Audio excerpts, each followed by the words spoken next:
I'm not ready. Setting up your meeting for YouTube Live. Oh, we're now streaming live on YouTube, apparently. Oh, that was a stressful fucking 30 minutes of my life. I'm not gonna lie. Yes, that's us. Where is it? Are we live? Don't know. We are. It's working. Boom. There we are. Fucking how easy was that? Definitely should have gone with Zoom.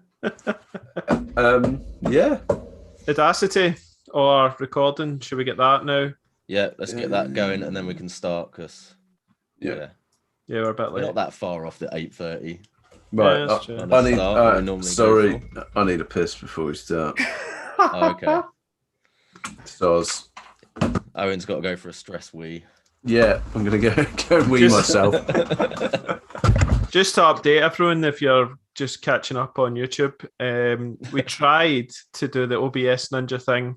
Owen was trying to set it up, but it was having all sorts of feedback issues on his mic. It was a good effort. He really could hear himself, yeah. And then tried his best. Yeah. But...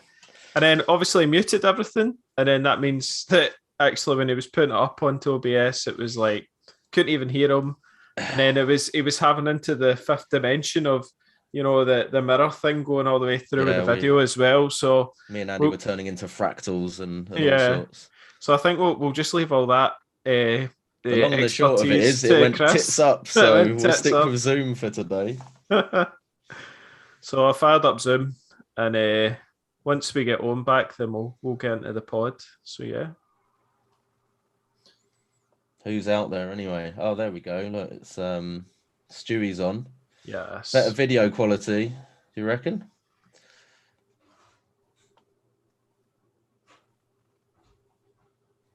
Should be good. Mr. Stevens. Sorted. Cheshire Homebrew's on. Oh, good stuff. How you doing, mate? Right. We should have a... Are you feeling better now, Owen? Yeah. Stress is off. Weirdly, what? Headbutt the wall a few times. Okay. That's fine. I'm looking at the YouTube live stream and I'm like, I'm still not back. Oh, there I am. Slight latency. Yeah. Slight bit of latency going on. Yeah, I'm not going to lie. Right. Have we all got our audio recording software ready to go?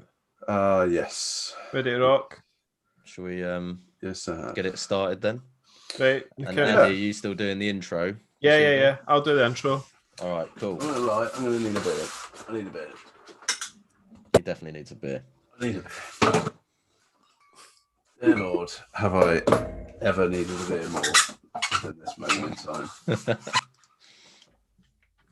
Oh, the Stein is out. Yeah, it's Oktoberfest, isn't it? Fuck, I'm feeling quite inadequate now. Look at this. Pathetic. Pathetic.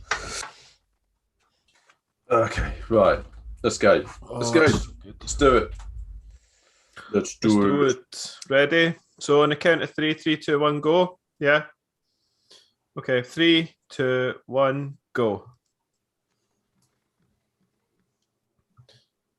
All right, folks, how you doing? You're back. We're back to the Hop edition, but sadly, we're missing Chris. Man down. He is the glue that holds us all together. Poor guy. As we've just found out when we were trying to set up OBS. Yes. Yeah, so we've had an absolute disaster already. We're just trying to shake off the stress of trying to set up the OBS Ninja, and we've just went, sack it, straight onto Zoom, fired it up, hit the button, and it worked straight away. So this week for the pod, it's episode 34, and we're going to talk about brewing social media. So stuff that kind of Richard and Owen and myself have been playing about with for a little bit.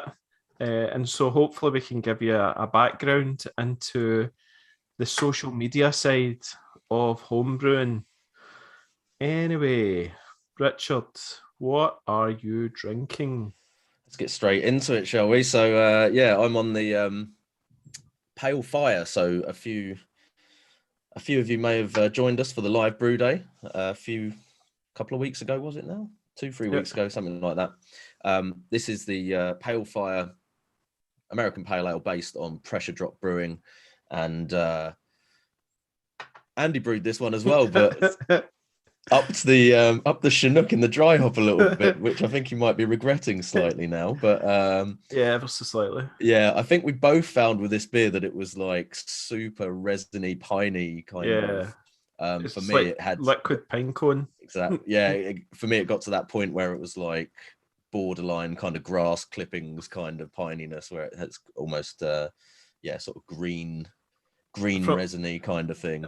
And this is from a 30-gram dry hop edition, and about there was something like 60 grams of other hops. Was it Centennial? Well, there's 120 grams in total of Amarillo and Centennial in mine, which was a 21-litre batch, and then only 31 grams of Chinook. Now, Centennial can be a little bit like piney, resiny, but not to the extent I got in this beer. So I've never had that. I mean, I think the Chinook has a big impact on it, especially because pre-dry hop, when I was drinking or sampling it, it's only Amarillo and Mosaic kind of in the late editions. And it was just quite sort of soft and kind of juicy kind of flavour to it before the dry hop went in. But anyway, we're sort of going off a little bit of a tangent there. But mine has settled down a little bit now. Yeah, so it's drinkable, and I am actually starting to enjoy it. It's definitely still got that West Coast. Have you got orange? So, is there orange coming through? I mean, I've got a bit of a cold at the moment, so as far as like doing aroma on beers and stuff, I'm gonna be fucking useless at that tonight. But it's got the sort of classic kind of like citrus peel kind of thing. There maybe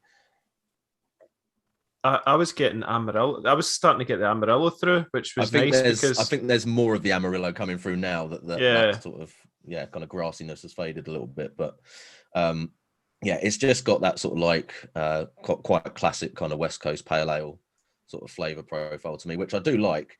But yeah, it took a little bit of a while to get over it. So I think if I did redo this, I think I'd definitely drop the Chinook at least, and maybe go for something slightly different in the dry hopping perhaps. But it's a nice beer. I'm enjoying it, and I'm glad I didn't double up on the Chinook in the dry hop.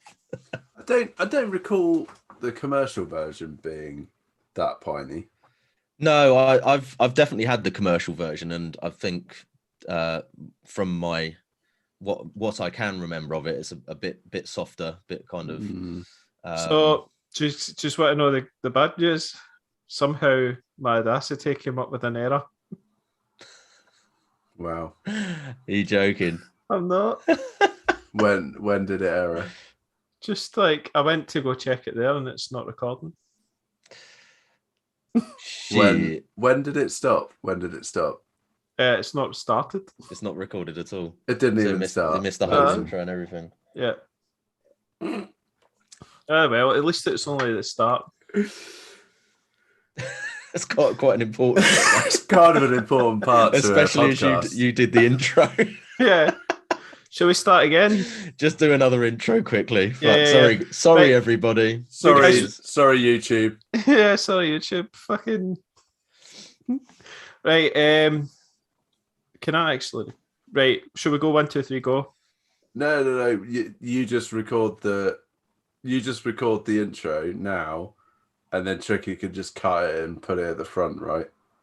No, let's do another 3, 2, 1. It just saves the job. So we're just scrapping that, right? Start again.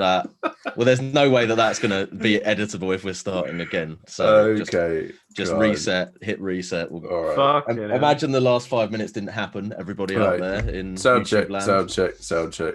This is the problem with going live. See, if it was just us, and we were just recording, this wouldn't be an issue. It'd be just... So what was it we're covering today?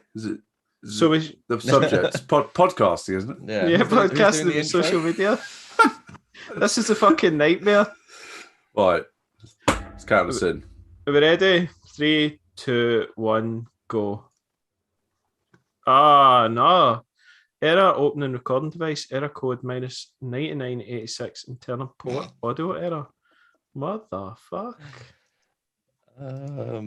Was The word clusterfuck is springing. I'm going to mind quit. right I'm now. going to quit it and then bring it back up again. Just check for update. Go to help and then go check for update. It's right. Can I record now? Yeah. Okay, so it's working now. All right. Right, we ready? Right, hang on. All right. I got a new one up. We starting Yeah. again, yeah? New one. Right, 3, 2, 1, go. Say it's working now. It's working now. Oh, thank you. Thank you. Okay. Welcome, everybody, to episode 34 on Brewing social media. And probably all the massive fuck-ups that you can ever do. It's hilarious how this particular episode has been the absolute worst so far for technical issues. This is revision 4, I believe.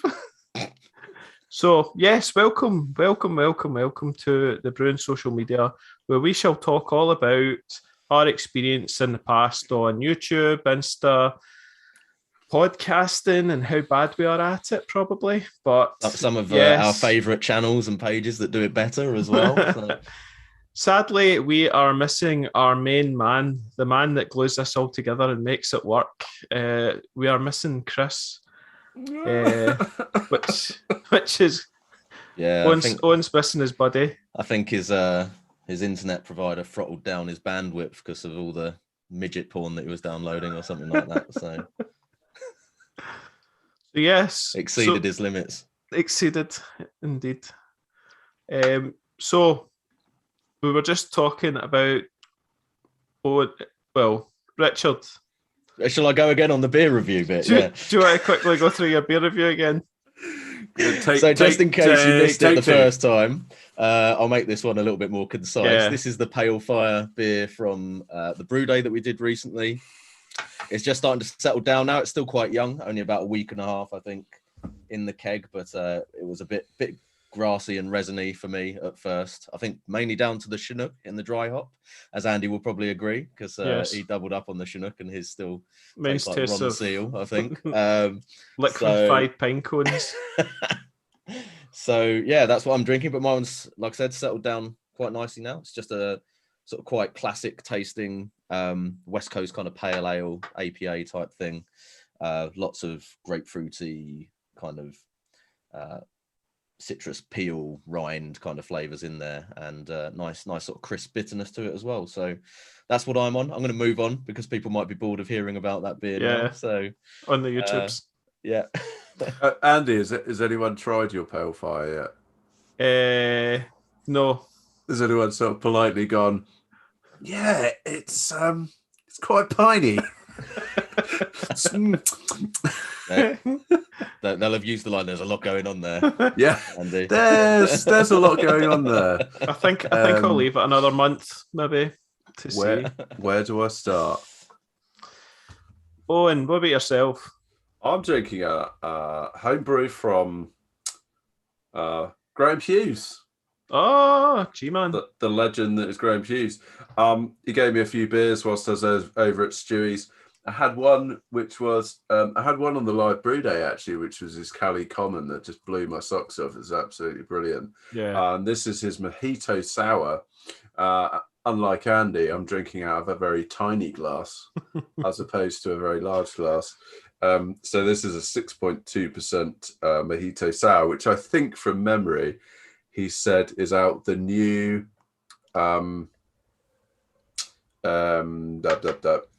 who is it? Who wrote the Bible? Greg Hughes. Greg Hughes, yeah.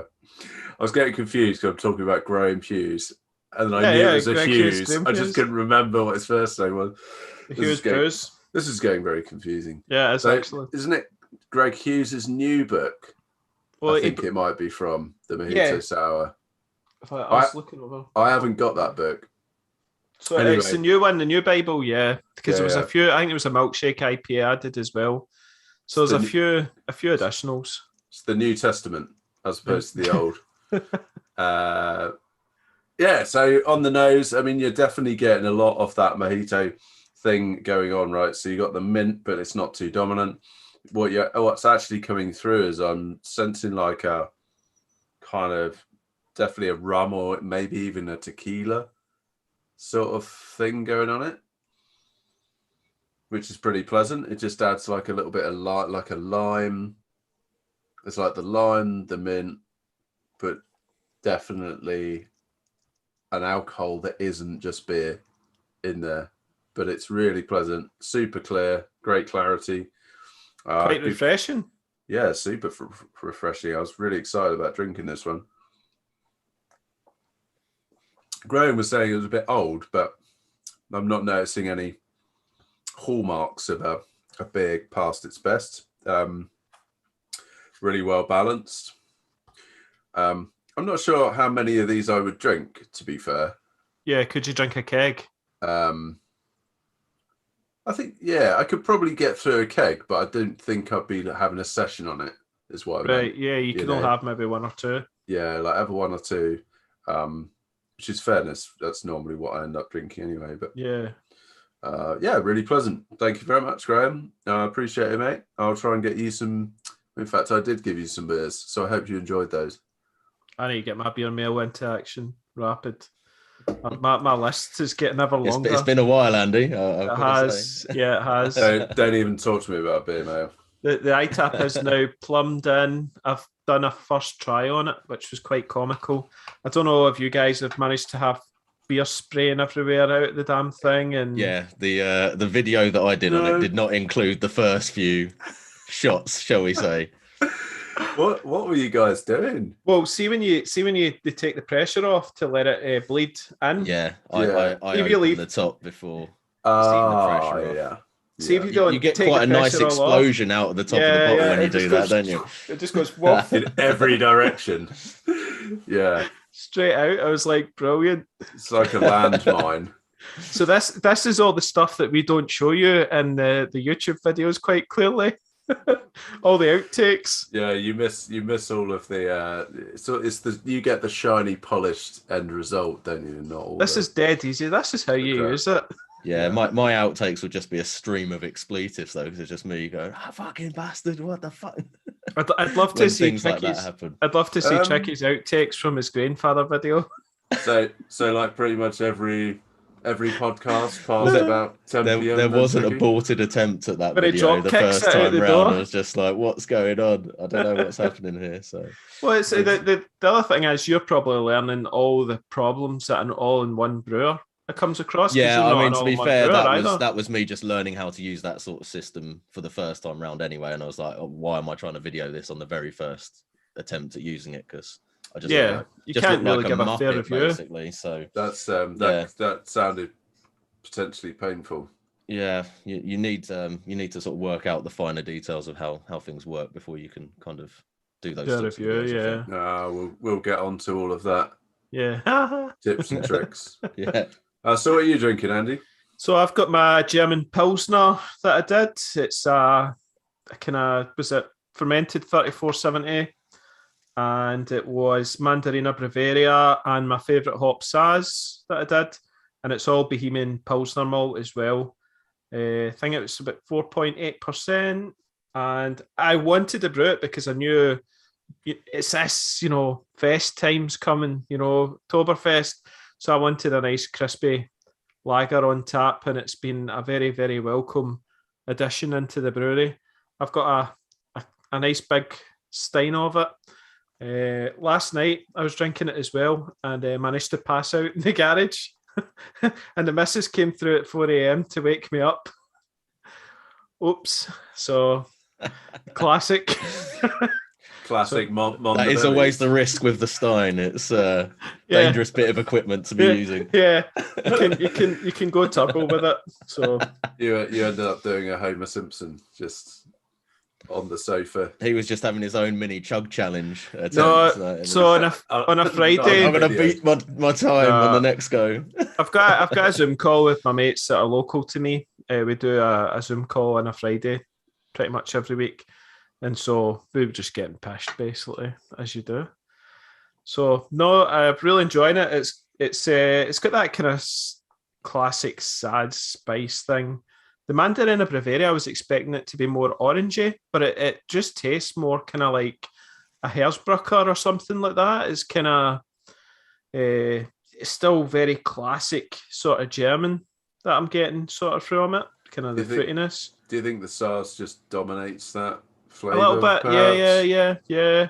Saz is very strong and spicy, but there is the other flavour that you get. There is this two-part story of the Saz spice and then this kind of fruitier sort of like what I would expect from Herzbrucker kind of does. But the orangey thing, maybe not so much. So maybe a slight bit of citrus, but not what I was going to expect.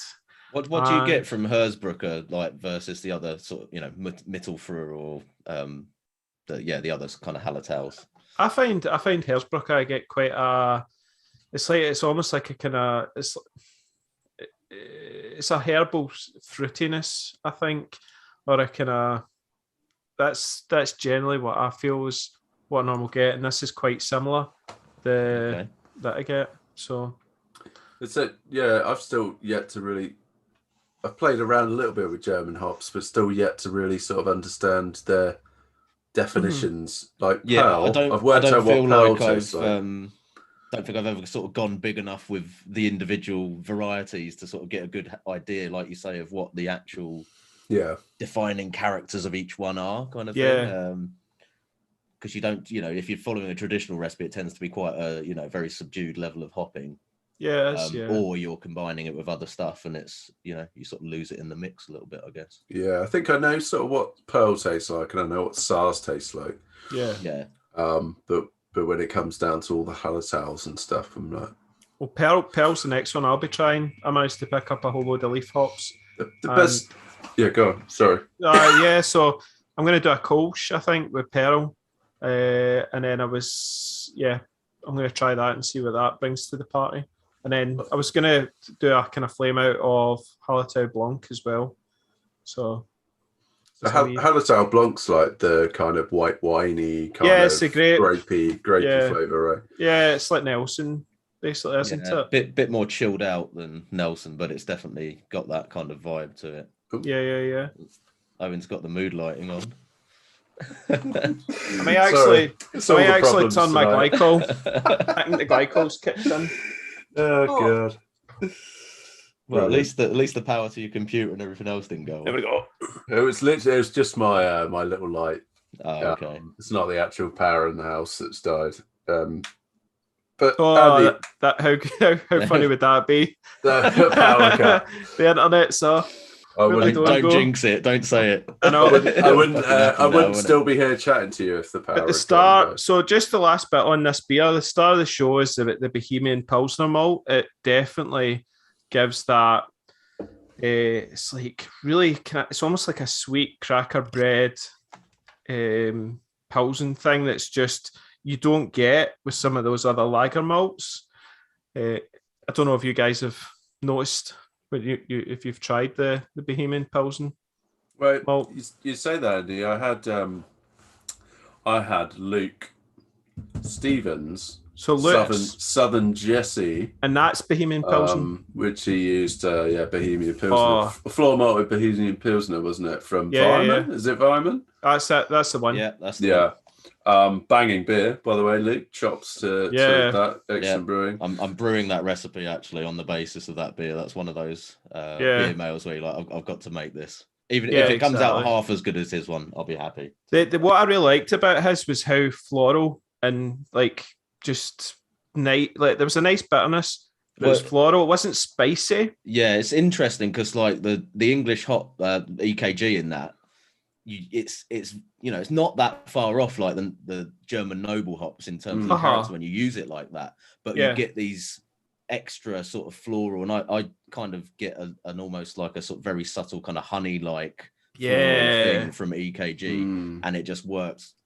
It was incredible. In that beer, like so nice. Yeah. And there probably are some English hops that would give you that sort of a little bit of spiciness. Not to say the EKG was a poor choice. Clearly, it was a very good choice. But and also there's lineage like from the German noble hops to a lot of the UK hops, right? there's for sure. They're some not way really that related. far apart, are they? Yeah, so it seems like, and actually when I drank it, I wasn't like, oh, this is a German beer made with a UK hop. I was just like, this is an interesting German beer. Yeah, you know, it didn't suddenly strike you. It wasn't like using Amarillo or something in a Pilsner. Yep. Where clearly it's, you know, it was actually a little closer to style, I thought. But have you, though, Tricky, got any floor malted Bohemian Pilsner is the question? No, I don't. Can you actually afford? More the question is, can you actually afford? I'm priced out of that market a little bit at the moment, to be honest. So what are you going to use? Well, I've got some Dingerman's Pilsner, but I'm thinking that I might just add in a little bit of something else to the grain bill just to try and pimp it up slightly. So maybe just a bit of Vienna or Munich or something just to try and or bring some up that flavour. Melanoidin or something. Yeah, Melanoidin would be a good shout, actually. Maybe a little bit of that. I think I might have some of that. So yeah, I'll probably just adulterate the grain bill a little bit to try and make it taste a little bit more premium. You dirty bitch. Yeah, that's it. Try and avoid the badger getting in, who's just popped up there. The bevy badger. the bevy badger. The brew badger. The bevy badger. Yeah, I picked up a sack of crisp German Pilsen malt as well there to see how it compares with the Bohemian. See how different it is, the kind of 2-row spring barley German malt, and see if it's any good, to be honest, because the cost just now of Bohemian Pilsen malt is £50 a sack or so. So it's quite expensive compared to if you can get a much cheaper bag of, I don't know, 38 or £35 for, you know, something else. So yeah, I think, and that's on the cheaper end, isn't it? 50 quid. I'm sure I've seen it like nearer 60, isn't it? Well, maybe if you're buying it by the kilo. Well, yeah, I don't know. The malt miller, I think they're selling it like. Yeah, they probably are actually, to be fair. I love the malt miller, but they do tend to be a bit higher. Do you know the malt miller? The malt miller has taken so much money off me in the last 6 months. It's unreal. I would hate. I would hate should be to know. getting Pilsner sacks gratis from them at the minute. Well, yeah. Considering I bought my B80 and most of the parts that go with it from the malt miller, I'm fairly certain me and Andy are definitely.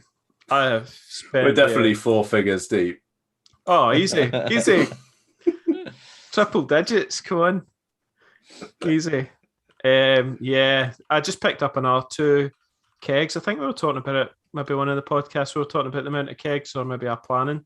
So I've just got another 2 19-litre cornies that the malt miller were doing. I think I'd bought one of the welded ones, but they'd run out of them. So I got a couple of grade 2 non-welded kegs, which turned up. See the kegs that you get from the malt miller, like they polish them up. They look brand new when they turn up. Absolute mint. Okay, the grade 2s have got a couple of dings in them, but I've bought some kegs off eBay, you know, that is in a far worse state with stickers and all sorts all over them.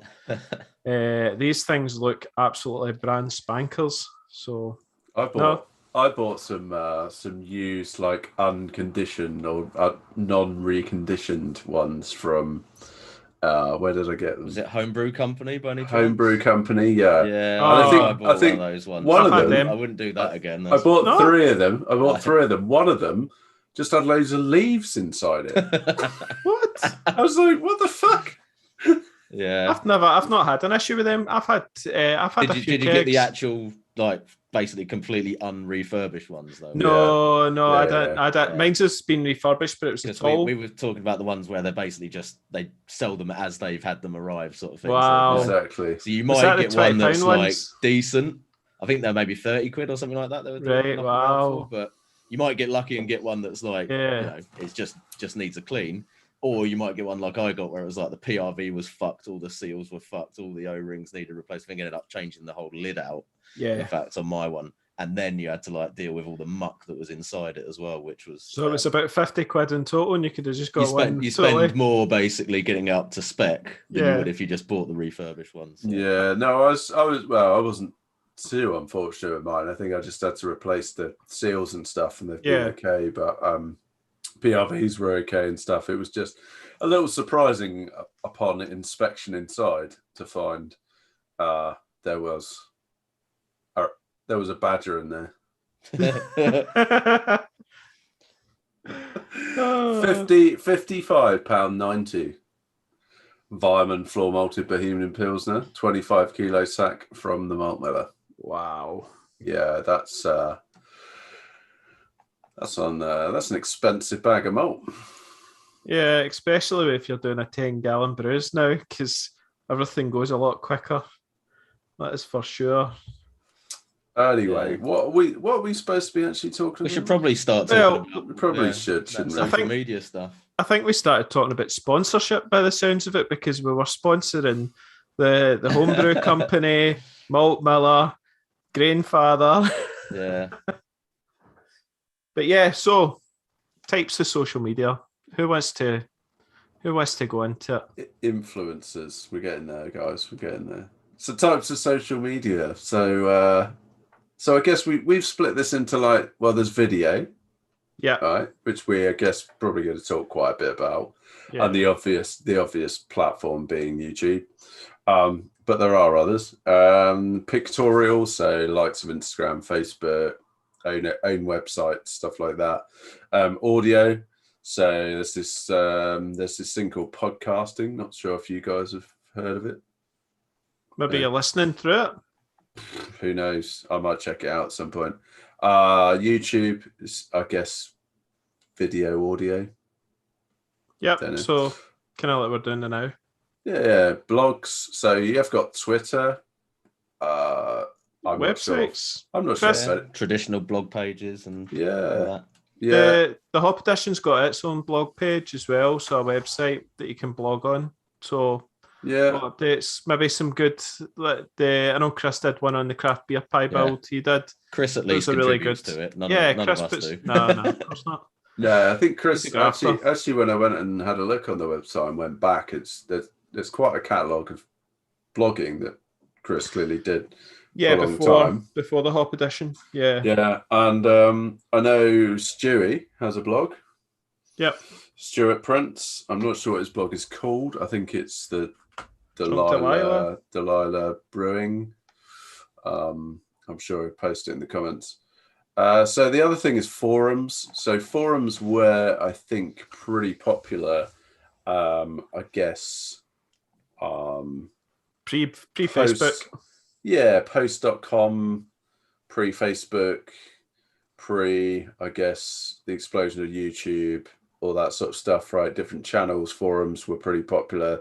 So, for instance, Reddit, Homebrew Forum, Homebrew Talk, Jim's Beer Kit, there's lots out there, which I think are still alive. There's still plenty of people discussing homebrewing on those platforms. If you Google something, it'll come up. Most of them just see a bit of a, sort of a trickle of people away from those forums nowadays because of all the other competition that's there. So, yeah, you go back to them and see that they're still sort of active. But, I think the difference for a lot of people is you go on a forum and post something up and not see any kind of response for days or weeks sometimes, whereas it's all kind of instant gratification. We were talking about this the other day, weren't we? Yeah. Sort of Instagram and Facebook. Getting the likes, instant responses, and likes. Yeah, got to get those likes. Make you feel little better. endorphin hit from people interacting with it and all that shit. So. Slightly more egotistical, perhaps. But maybe there is a generational difference slightly there as well. I don't know. Maybe the older generation of homebrewers perhaps using forums a bit more, or historically did use forums a bit more. And maybe haven't adopted the likes of YouTube and stuff like that. Yeah, I think so to an extent. I mean, I sort of got into the online kind of brewing scene, as it were, via forums initially. When I first did a video, I wasn't even really aware of the sort of BrewTube scene, and certainly not the BrewTube like Facebook group and stuff. That was done sort of via a thing on a forum that I wanted to put a video up for. So, yeah. But anywho. Yeah. So Yeah, there's all sorts of different types of ways you can get your message out. I think the key ones I use is YouTube, Instagram, and Facebook are probably the kind of main ones. And then obviously through the Hop Edition, we're using YouTube and then podcast streams. So what specific sort of channels or blogs and stuff or accounts do you actually follow that you sort of get some good content out of, Andy? I guess before we get into that, should we just talk a little bit about our own channels? I guess, like, because maybe not everyone is aware. Yeah, that's true. I don't ever promote my channel on here, so you're probably right. It's just sitting there with his t-shirt. He's got the t-shirt on. This is your chance to just selflessly. He's got the coaster as well. Plug your own YouTube channel. So go on then, Tricky. Your elevator pitch. So my channel's been going for about 6 years, I think now, and like I said, I kind of started off not really with any intention of continuing to do it as a long-term thing or whatever, but I think basically just got into the sort of video editing side of it and just saw it as a bit of an extension of the hobby. And Tricky, did you not say that the reason you got into it was because it was easier to make a video of something to show someone how to do it than it was to try and write it down on a forum?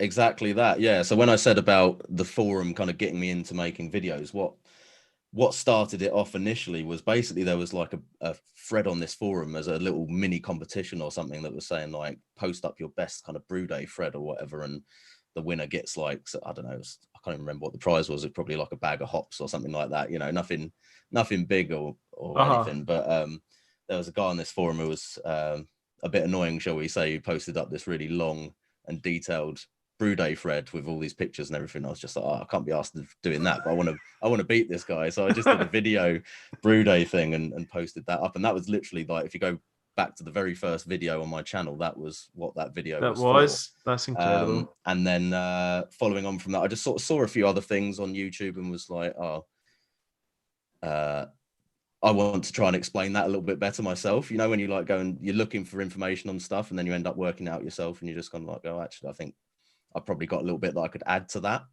That was certainly what happened with the like mini keg video, which is the one that's kind of driven the channel along, like more than any of the others. So and then it just went on from there. So like I said, I just enjoy the sort of video editing and stuff as a little extension of the hobby. And now you sort of get into that side of it and the video becomes a little bit more polished and stuff, and you start playing around with the editing software and everything, and because Tricky, things happen as a result of it. You're not like one of the OGs. Who was going about at the time with YouTube brewing scene that was round about that time and maybe are still kind of producing at the minute? So I think people who were definitely around when I first started, who'd been doing it for a while, were people like Rusty Homebrew. Yeah. I imagine Hapless had probably been doing it for a while before that. Adam, Baldies. Big Banana, maybe, I think might have been doing it as well. And then obviously the sort of some of the bigger kind of American channels as well, that a lot of people sort of started watching out. Yeah, like Brian. Brewmaster Ben, who's a bit of an old school one. Was Count Druncula not one? And he might have been, yeah. I think he was maybe doing a little bit more at that point. Who's the other one? Oh, the old Farts Brewery. Yeah. I think there were a few Kiwi guys doing some stuff. Yeah, there was another guy, like Old Farts, who's sadly no longer with us, who had a Time for Another, I think it was the name of his channel. Yeah. He's got a lot of good videos that go. Yeah, and those videos still pop up when I'm looking for stuff because they're obviously a lot of good information in them. Craig Tube, just been mentioned in the comments. Craig Tube. I think that's is it Craig Tube? Is it? I don't know. Craig Tube. Yeah. That was more kit focused, I think. So again, that was one of the ones that maybe people might have gone on to initially through doing the kit brewing and stuff like that, and wanting to pimp up the kits and whatnot. So yeah, and I mean, nowadays, just sort of holding out for people to send me free shit. Really, that's So that's where we're at now. That's all you're in it for. It's basically the sweet YouTube money and beer mail. Well, we'll come on to that later. It's certainly not the sweet YouTube money, but we'll see. When you get the occasional, I've probably done better out of getting stuff from companies than I have from the YouTube revenue itself already, I would say. And I've not really had that much, even considering the recent addition to the brewery. My journey's been quite... Mine's on YouTube was all about my hobbies. So I used to always just... Because I was a photographer, I always kind of occasionally put up videos, like if I do little holiday videos, or I would do things out in the motorbike, or, you know, those sort of things. And then I kind of got into the hobby of homebrewing. So I thought I'll just stick up some videos on homebrewing sort of thing. And that's when my channel actually, you know, people actually started watching it. Actually started getting actual subscribers. And then I think it was like the craft beer pie brewery build sort of thing, really kind of, that's when I started seeing, you know, the going into the hundreds sort of thing of doing it. And then it's a case with myself. I don't think I'm like, I think when you start off doing it, you're very like, and it's very, it just takes more and more. The way I thought is, right, okay, I'm shit, but I don't care I'm shit. I'll just keep doing videos, and then hopefully I'll just get better at it, you know? So that's kind of where I came from it to an extent. Bit of cell phone. I mean, I started out 2 years ago on my channel, and I started, I guess like fairly humble means, just using my smartphone, I think, with like an Amazon Basics tripod. And I think my very first video was just a how-to on fitting those 2.4 kilowatt like kettle elements into what was just a kegel at the time. And actually that's probably one of my most watched videos. Brilliant. And then it kind of grew from there. So, I'm not probably quite as prolific as what you two are. Actually, more recently, I've been really struggling to find the time to produce content. We do need some more content from you, Owen. You went all sexual with your lighting and your slow-mo and all that. He's been teasing us with that. I know. And it just stopped. And the reality is, I have actually got probably quite a bit of content recorded. I just need to get around to editing it and stuff, and it's just life's been a bit mad to get around to it, which I suspect you guys find the same thing. It's like you peak and trough with it a little bit, but I'll just get back on the horse. But and then I sort of started quite humble with a smartphone, and then started I think I moved to a GoPro for a little while with just a little external mic on it. And then I made a big upgrade and bought myself like a half decent mirrorless sort of camera, and and got some lighting and stuff. And I think that was kind of around the time that I sort of started to hang out with you guys and started taking it a little bit more seriously. And I think the subscriber numbers have been creeping up a little bit. I'm still at a relatively humble 400 odd, but I enjoy it. Clearly none of us are doing this for really the money, for like apart from Tricky, obviously the money. It still doesn't work out at a favourable hourly rate. Or let's say you're not exactly we're going to become famous, are you? But you do it for the love of it, right? It's a labour of love. It's a community thing, and I think it's sharing knowledge as well, isn't it? Like say, a community thing, getting your experiences out there to help other people. That's a lot of the time.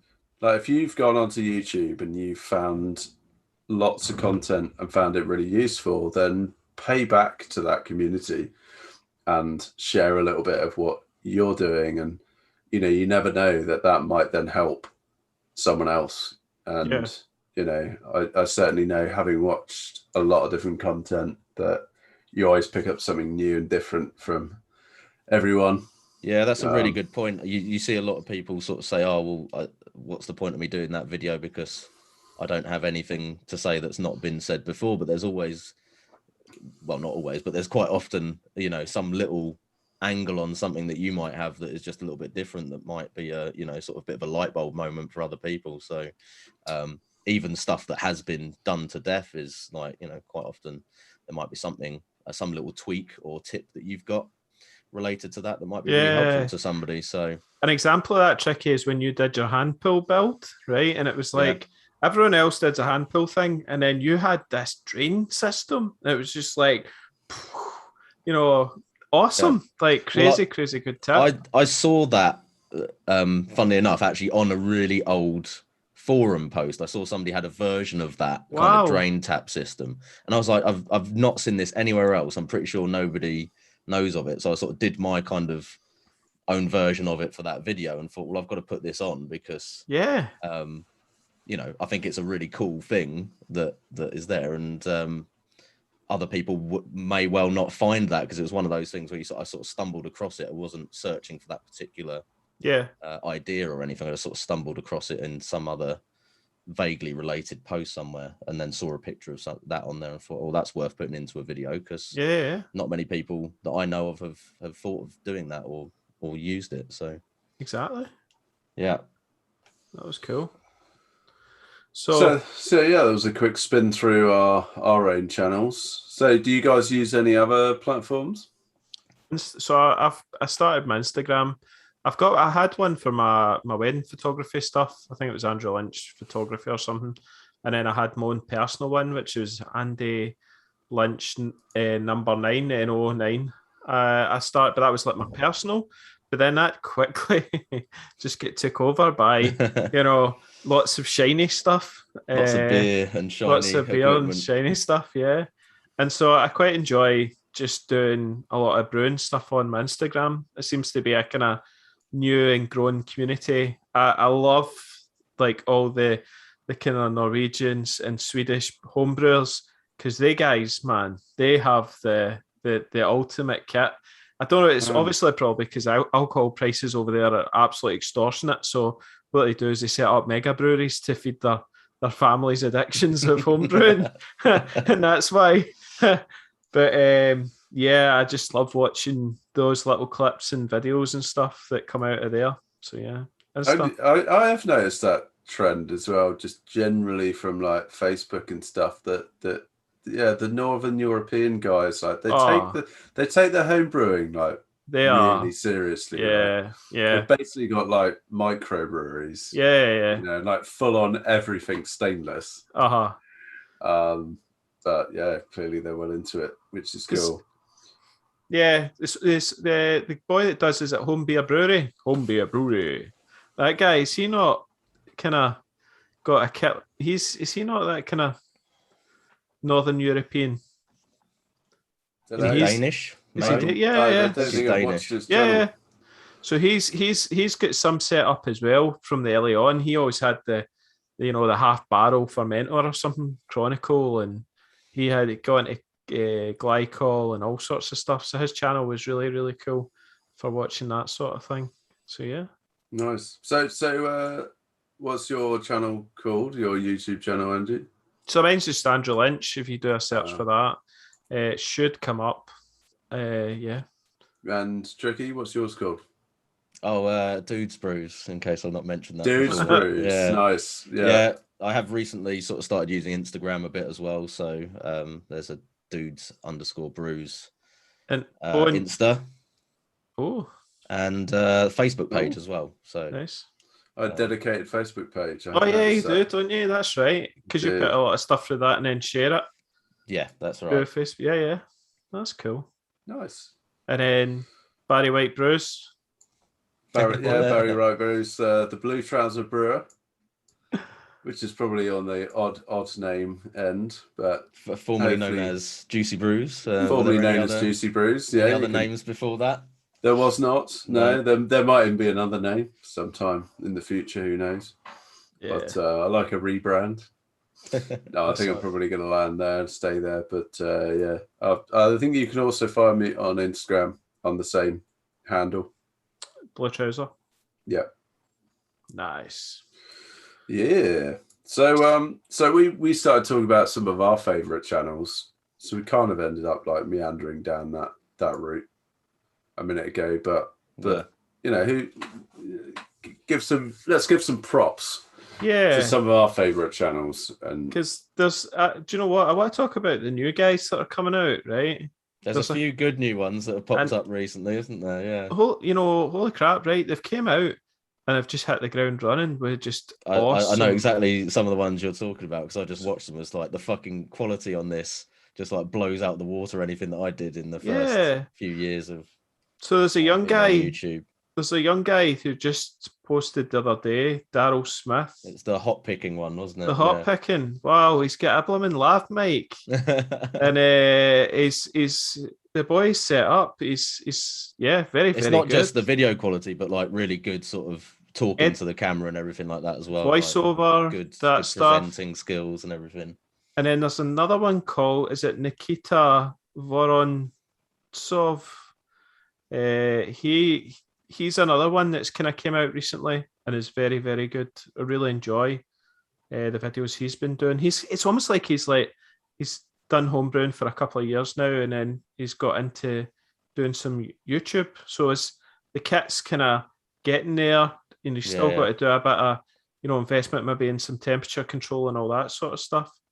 But yeah, very, very good. And then there was another one. Was it Hops and Gnarly? Who is a guy over in the States that I really enjoy. He's maybe been in the last year or two. He came on, and his B-roll is crispier than mine. Like, this guy just hits out of the park. He's, I think it's him and his girlfriend I've spoken to him about. They're both really into their videography, and so they're mixing it up with the home brewing and stuff like that. And he's doing a lot of good comparison stuff, like learning about different types of yeasts. Just comparing different things, which that's right up my street from a homebrewing. I always want to try and learn about what things do, or what's this, say, like malts, or what's this type of crystal malt different to this one, or like we were talking earlier about the Pilsen malts. What's the difference between Bohemian and German Pilsen? All these little cool things. That's what I love. So that's why I quite like those channels. For you boys? Yeah, I think you've got to take go back to some of the sort of OGs certainly on YouTube as well. Yeah, it would be remiss of us not to mention people like Harry Brew, and Harry's awesome. His channel's like, it's not even just about the brewing, is it? It's about just this whole sort of like life journey that you can follow along with him. So his is a vlog in the sort of truest sense of the word, because it's everything that's going on. His I would say is a very Casey Neistat, but he's in a brewery and he's building it, sort of thing. Yeah. So yeah, I think a lot of people should know about Harry, definitely. And he was a home brewer. And so if you go to his earlier videos, there's a lot of homebrew stuff, but then it's all about the big kit as well now. So you'll learn you how see to that build. whole progression, don't you? From literally what we've been doing, or what we've been doing in the past, through to professional brewer, but building it all yourself from scratch and everything. So it's it's fascinating stuff to watch, and lots of other bits in between, just to sort of tell you about what's going on. For entertainment value, Big Banana is always going to be one of my sort of favorites, just for always some of the Stevie ludicrous B. videos that he puts out. I love his annual specials and stuff like that. I think are some of the funniest videos I've ever seen. His birthday special. What was that weird one that he was doing, like where he was trying to pour, was it a pint of Guinness? His elaborate, I think it was early across lockdown. The ceiling tube set up for. That's right. I'm still not sure what he was actually trying to achieve. That's right, and with that.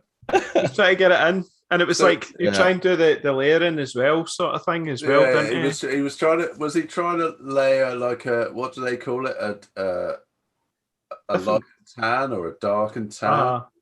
That's right, yeah. It's where you layer a dark beer on top of a lager, but he would have like you try and get 4 or 5 layers or something like that, you know. And he was trying to sort of traverse it right across his garage by a sort of hose pipes and all that, and sort of homemade hose pipes and guttering, and then it eventually coming out the end and landing in a glass. And it would just piss all over the floor. Right. More often than not, even when it came out the chute at the end, it was still falling about 3 feet into the glass. Amazing. I think he may have just sort of really there's gotten lots. quite bored in lockdown. Yeah, sure. Brilliant. I was give a little shout out to Homebrew Griffo as well, especially as we've been sort of pimping each other's videos on the Grainfather stuff recently. Yeah. So that's good to see him back doing some stuff, because I always liked his videos beforehand. If he comes back into that, it'd be really good. Yeah, definitely. It'd be nice to. I don't know if he was like quite a long-term homebrewer, wasn't he? Yes, he was definitely around sort of early on when I was starting to do stuff, I think, as well. Yeah, it must be like you get burned out as well, like on what can I actually do next. You know? There's a lot of channels that have sort of, just sort of faded out a little bit, because I guess people just either can't be bothered or don't have the time or don't feel like there's any content that they want to do. I mean, I was speaking to Adam, for example, at the craft beer festival in London over the summer, and he was basically just saying that he's still brewing and everything, but he just can't be asked to do the videos and stuff. Doesn't have the time. He's got other stuff going on, and it's a shame, because especially some of the recipe videos and brew videos he did was for some really like crazy big beers. He describes it as like Willy Wonka brewing, where it's just like absolutely bonkers sort of recipes and stuff that with all the different adjuncts and flavorings and stuff going in there, but I don't think there'll be much more content from the sounds of things unless he's I chatted to him briefly as I was giving him some props, because when I first started out homebrewing, I used to watch a lot of his videos, and I think it was the raspberry milkshake IPA video that he did. And he was saying he still has people contact him about that, really? That video, yeah. And that was posted 5 or 6 years ago, maybe. Wow. And I think I did actually brew that beer. It was good. We've got a few comments popping up in the chat actually for a few other channels. So new to Homebrew Tom. Yeah, he was an OG. Used to follow him. Well, his videos kind of started popping up again because he moved house and was building a new brewery, but they seem to have disappeared. 5 months now. You haven't seen an actual brew in there yet, I don't think, but which is a shame. Clive Cutter. That was Stewie. What's his channel called? Like the Pheasant, the Flag and Fez Brewery, I think. But he's got some good videos. Jay Forks asking where Homebrew Chris went. He gave up. Basically gave up drinking, let alone brewing. So I think pretty much just. Did you not get his mash tun or something? I've got his mash tun, so he flogged all of his gear. So a little bit of Chris's channel lives on in my videos. That was a shame because he really started to like. He was my favourite, absolute favourite. Yeah, I really enjoyed his videos were great. Yeah, and he started like paneling his like brew shed and like really out for the videos and stuff, and then he just suddenly just disappeared. I always remember starting watching his channel and he had that controller thing, and it was like a thing out of a spaceship, with all the lights and all that, and I was just like, oh wow, I'll never have anything like that. That's so insane. Cool. Yeah, but it is so cool. Just the kind of what they guys did. And they probably don't even realise, I don't know if they do or not, but there's so many people that go into homebrewing off the back of what they put out as well. So if anyone else wants to throw any channel recommendations up in the chat, do carry on doing that. Any other like websites or blog pages that you guys use? I still quite like things like Brewlosophy and stuff like that, just for its slightly different approach to. I used to listen to Brewlosophy on the podcast. Oh yeah, and of course the podcast as well. because I used to get the train a lot to work, and obviously lockdown now, I don't have that same time. So, but I did used to listen to a lot of Brewlosophy because, again, it was all about comparison, and that was the thing that really really kind of gets me going. Although I find some of the experiments or the experimental methods a little bit frustrating at times, I'm still always intrigued by the stuff that they're experimenting with. At least, sometimes it works quite well. A lot of the time, it's just like no correlation for stuff where it's like, It's things like they disprove carapels, and then I'm like, nah, stop me, it's carapels. Yeah. Fuck you and your myth busting. Yeah, you just disregard most of it, don't you? It's one of those things where it's like, if it's something you believe in, you're like, oh, I knew it all along, and then anything else you just disregard it. Like, experimental method was terrible. That's nonsense. Yeah. I kind of do have a bit of an argument around the method of testing that they follow. The triangle? The triangle testing, right? Which is somewhat of a robust method, but the reality is it's often like, I took it to Homebrew Club. There are some people that know how to taste beer. A lot of them don't. Yeah. And basically, like, fundamentally, the foundations of whether you can tell a difference between something, which is often the context of their experiments, right? Can you tell whether this beer has that and that beer doesn't? Or that beer's been fermented like this and that one hasn't, And it's kind of like, to be fair, unless you've got a panel of really experienced homebrewers or experienced like beer drinkers, beer judges. I thought you were going to say it. He said it. Then you're just going to really struggle. So even if you triangle test it, right? Yeah. A lot of people, and no offense, a lot of people that go along to homebrew clubs have dog shit palates. I'm sorry to say. It's absolutely true. And then it's evidenced by the quality of some of the beers that you drink at homebrew clubs. Right? And then the overall arching result of Brewlosophy's experiments is nothing matters. Do whatever the fuck you like. And it's like, no, I'm not sure. Well, I think the other thing with Brewlosophy is like, it's very focused on this like taste perception, and testing, or kind of triangle testing, and it's like, in a lot of the tests, it's like you've already measured a measurable difference in terms of like, numbers or the effect on the actual brew outcome. For example, like they did one on mash temperature, and they're like going, oh, well, does it affect the taste? And it's like, okay, well, yeah, that's kind of interesting that nobody seemed to be able to perceive a difference, but it's the values were saying it doesn't matter when it's like, yeah, but there's a significant measurable difference in final gravity, which fundamentally is the main thing that people talk about when they're saying, adjusting your mash temperatures and stuff. It gets you more fucked.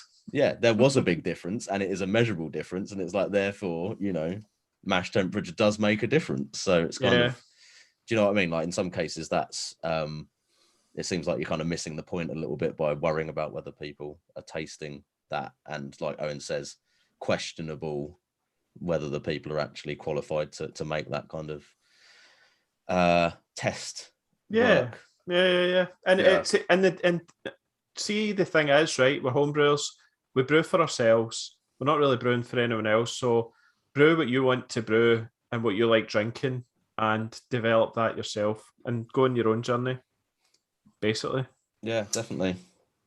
Yeah, and I'm just not sure if you could blow a lot of reasonably well tested, call them rules of thumb, myths or whatever.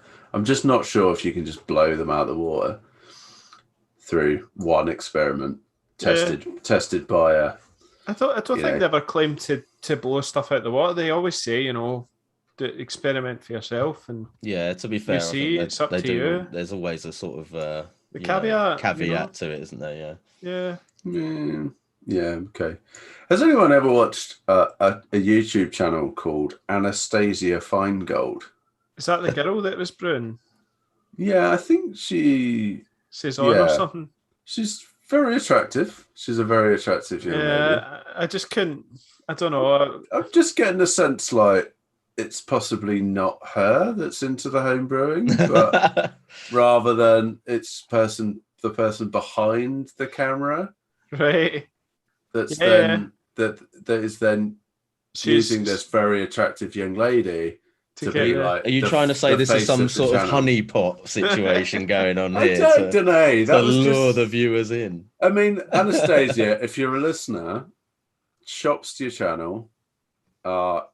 You're doing some really cool content, and I apologise if I've offended you. And you're the real beer geek and the brewer. She probably is. Yeah, she will be. Maybe because you've got the other one. I mean, there's very, very few female brewers, and if you look at the statistics, I think of was it that they put out like the demographic of the home brewer, and it was something like 98.7% male.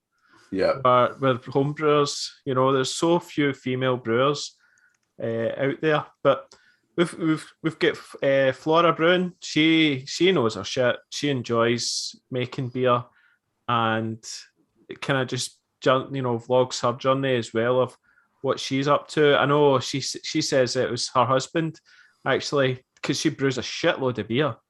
Right, but it's actually the husband. He drinks a pile of it, she says, because there's no way she'd get through all that. I remember watching something about the fact that someone bought her husband some sort of beer kit that he never got round to brewing. So she was like, fuck it, I'm going to do it. And then she's the one that ended up getting into it. Yeah, which is really interesting. But yeah, I enjoy her content. I saw someone mention about the Clawhammer channel. Oh, Clawhammer Supply, yeah. They guys are hilarious. Those guys are really cool. Their channel is only fairly recent that started up, but they've really good sort of good quality and stuff, and I think they've blown up pretty quickly.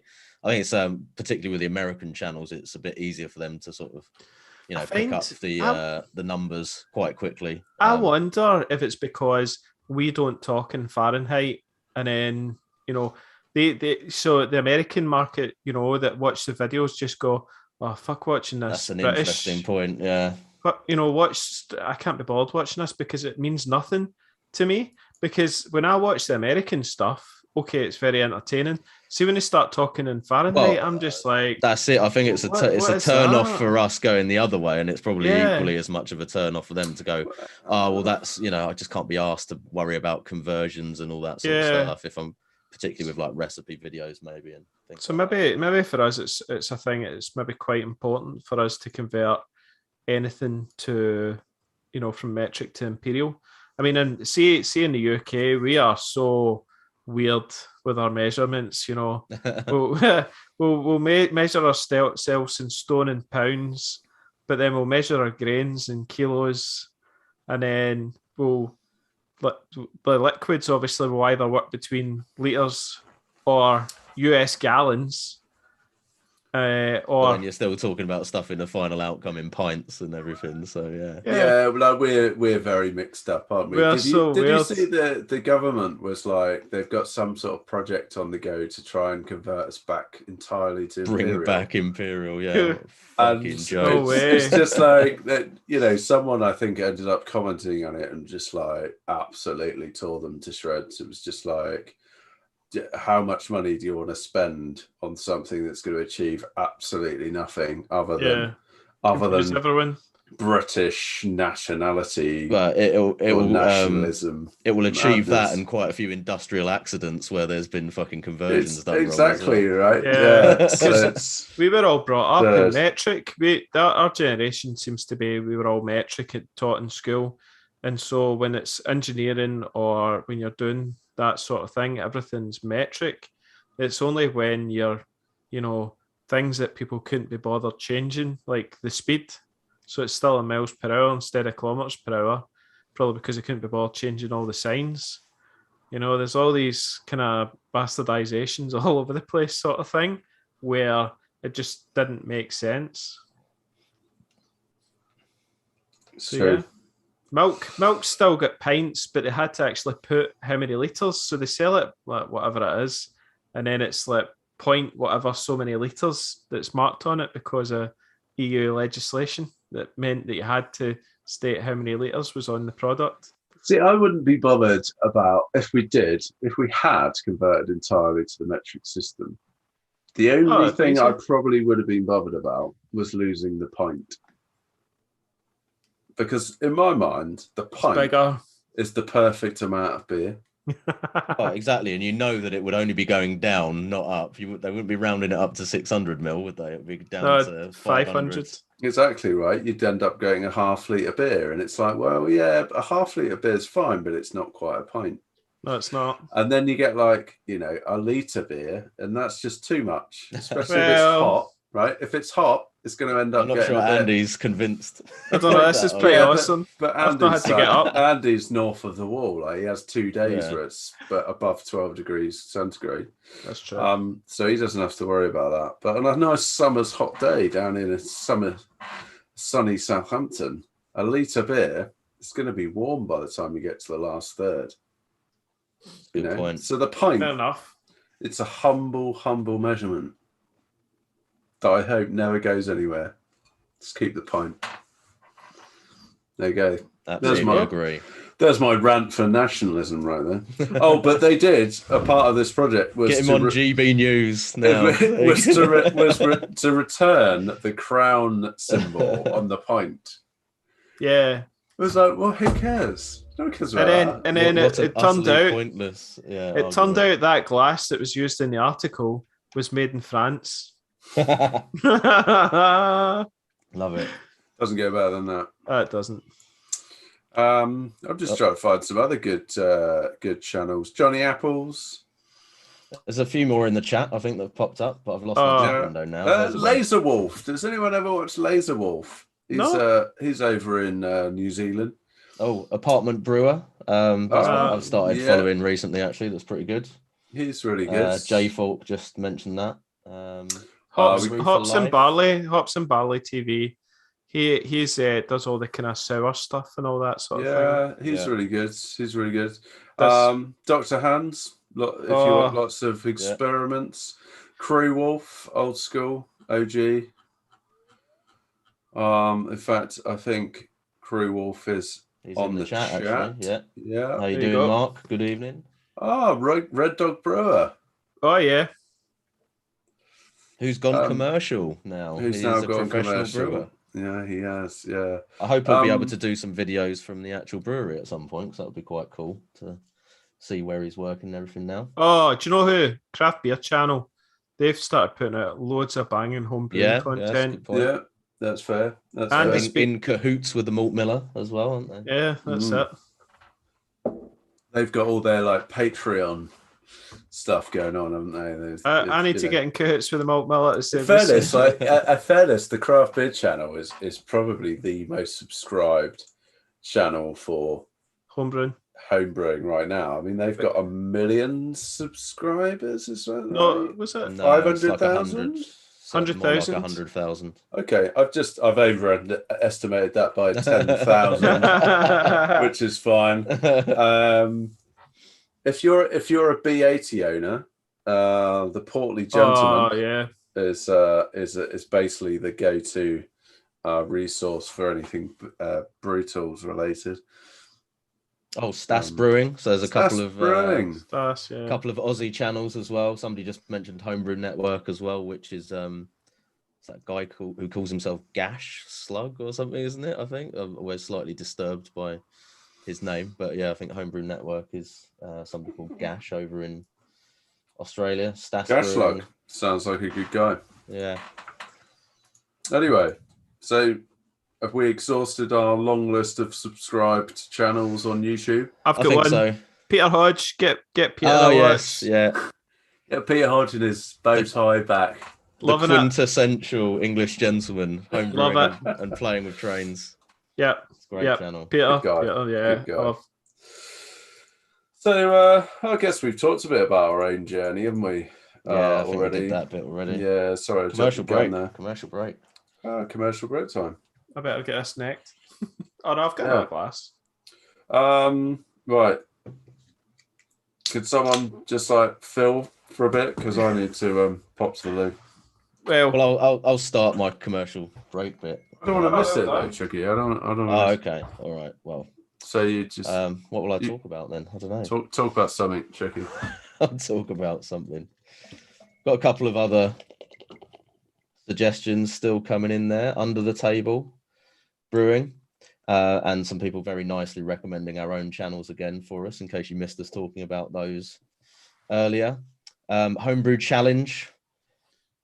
Somebody saying they're not actually a fan of that themselves, but I don't really watch Homebrew. I mean, I've watched a couple of the videos, but I didn't really get into them. Do you follow that channel? Tricky, here's a question for you.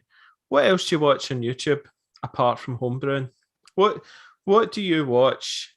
What's the other channels? Lots of stupid shit. Right, okay. Things like Aussie Man and Aussie Man reviews. Yeah. What else do I watch actually? What have I got on my subscriptions? Lots of nonsense. Do you know I watch Minecraft. Really? Yeah, so Matthew, our son, got us into Minecraft. And so I watch, was it Hermitcraft? Which is one. Know. And it's a server and they all do builds and it's quite funny. And then the other one is, they've called it Last Life. So right. I've been watching a bit of some of that. Me and the missus actually quite enjoy it. It's guys our age that do it. Really? You know? Yeah. That do all the kind of all the videos. So I watch quite a lot of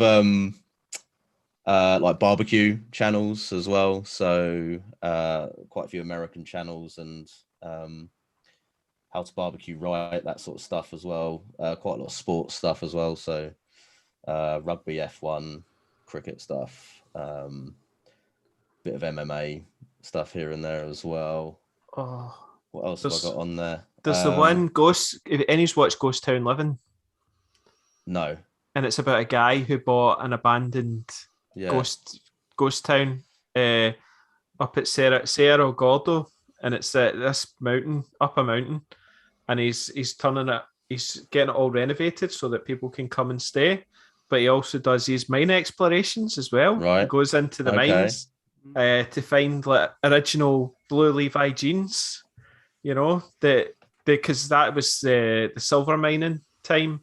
Yeah. Back then was the blue denims were created for that exact purpose, silver mining. Is it San Francisco? I can't remember, but so his mine was that time it opened was when denim started to get used. So he recently did find blue original Levi denim jeans. That's crazy. In the mines, yeah. So he's putting it in his museum and all that sort of thing, but it's really cool. Oh, one other random channel that I follow that I quite like is called History Buffs. It's like this historian guy who analyzes films and basically breaks down how real they are versus the actual history and stuff like that. It's a bit of a random one, but that's I interesting. quite like that. That's quite a cool one. That's probably most of the stuff that comes up on my subs list. Yeah, I do watch some of the kind of the vlog, like I don't know, and Casey at the time, and then there's other ones as well, you know. Oh, and people who eat ridiculous amounts of food as well, like the Beard Meats Food channel. Yeah, it's always fun if you want to watch somebody just destroying ridiculous sized portions of food. Cool.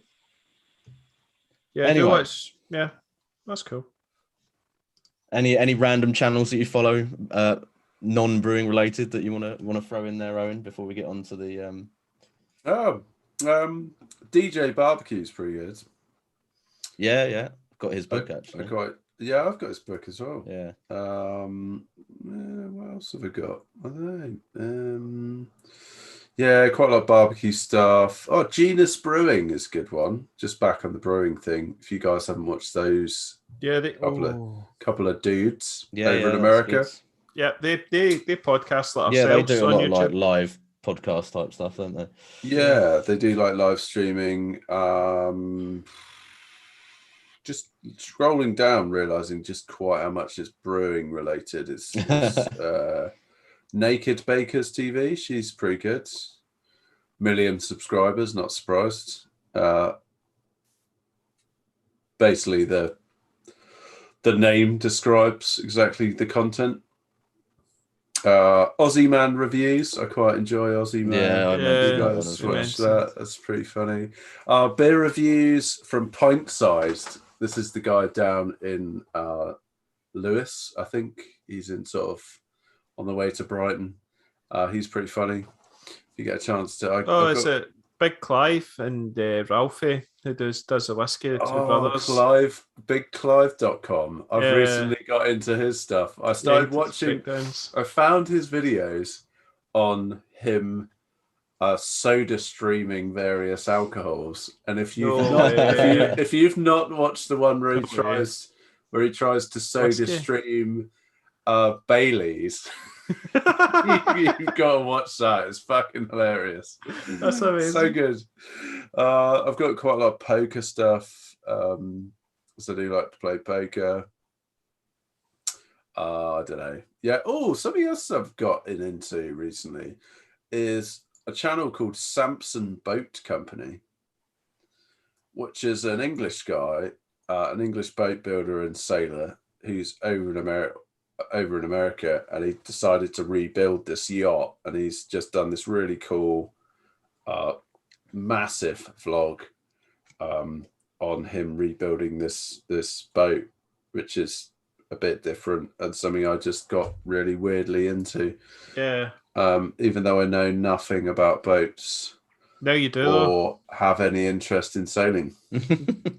Really. So there you go. There's my hot tips. Cool. Okay. So should we do these commercial beers now? Yeah, let's do it. Right, cool. So I've got a Westie. I seem to have West Coast IPAs quite a lot on the commercial break, but that's because I like them. And this is from S43 Brewing. I think it's actually a collaboration with a brewery or something called Bin Day, which is a weird name for anything beer related, but is it Bin Day Brewing? It just says S43 times Bin Day on the can. I don't know if you can see that. You see that? I guess that must be a brewery, right? Because that's S43 is a brewery. So S43 is definitely a brewery, but I'd never heard of Bin Day before. Bin Day is that not the guy that was he not a YouTuber? Took out the trash? And no, but I think he created hang on. It does actually say brewing company underneath it. It's just really faint writing. I couldn't see that before. I'm sure Bin Day's one of these famous YouTubers. Anyone heard of Bin Day Brewing before? Because was that the guy that we literally saw at the London Craft Beer Festival?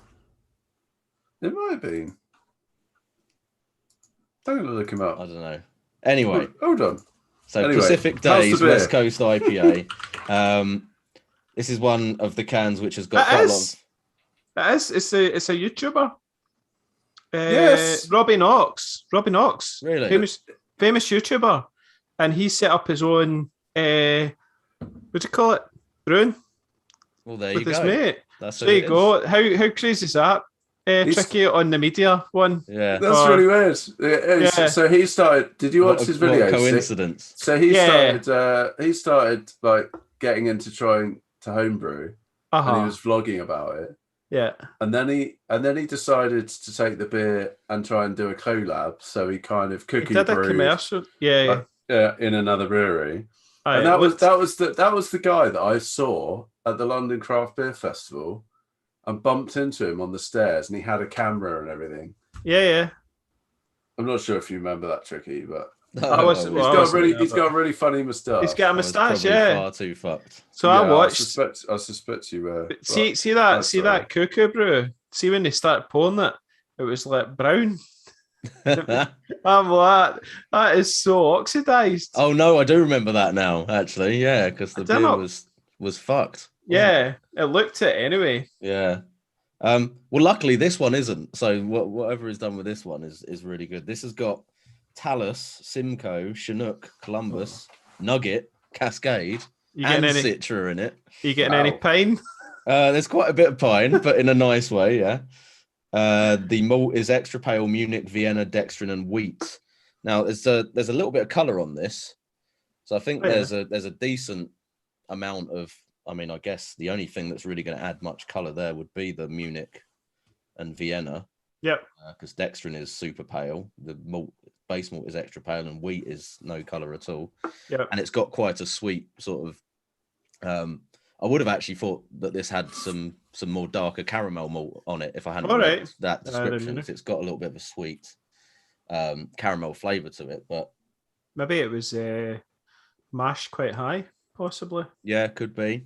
But it's got that like crisp, quite dry, definitely some piney, resiny things, but then a nice kind of orangey citrus. There's some other sort of sweet.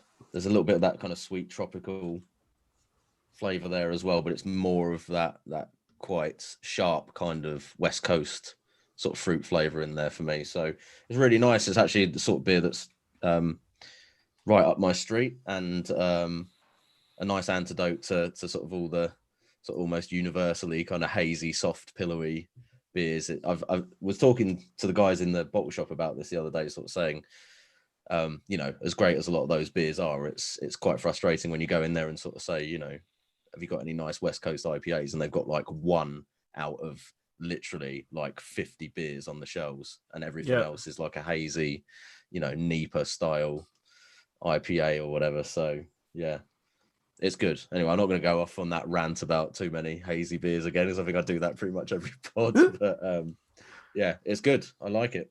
You love a Westie, don't you? He does love a Westie. Yeah. I'd like to drink a few more West Coasts. Yeah.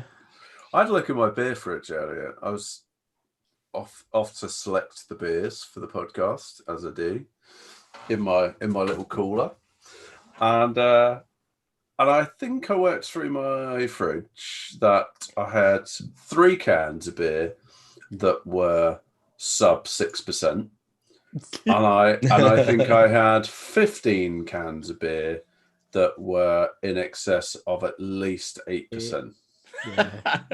Yeah. And I was like, that's a surprising trend there, Owen. There's something a bit wrong here on the ratios, but I've got a feeling that actually I churn through the beers that are sub 6%, which you would expect a bit quicker. Yeah, and then leave the 8s. To be fair, I think like I often end up in the situation where the only commercial beers that are left after I've drunk everything else are just all the impy stouts that are sort of exactly I'm scared of, that are hiding at the back of the fridge. I know.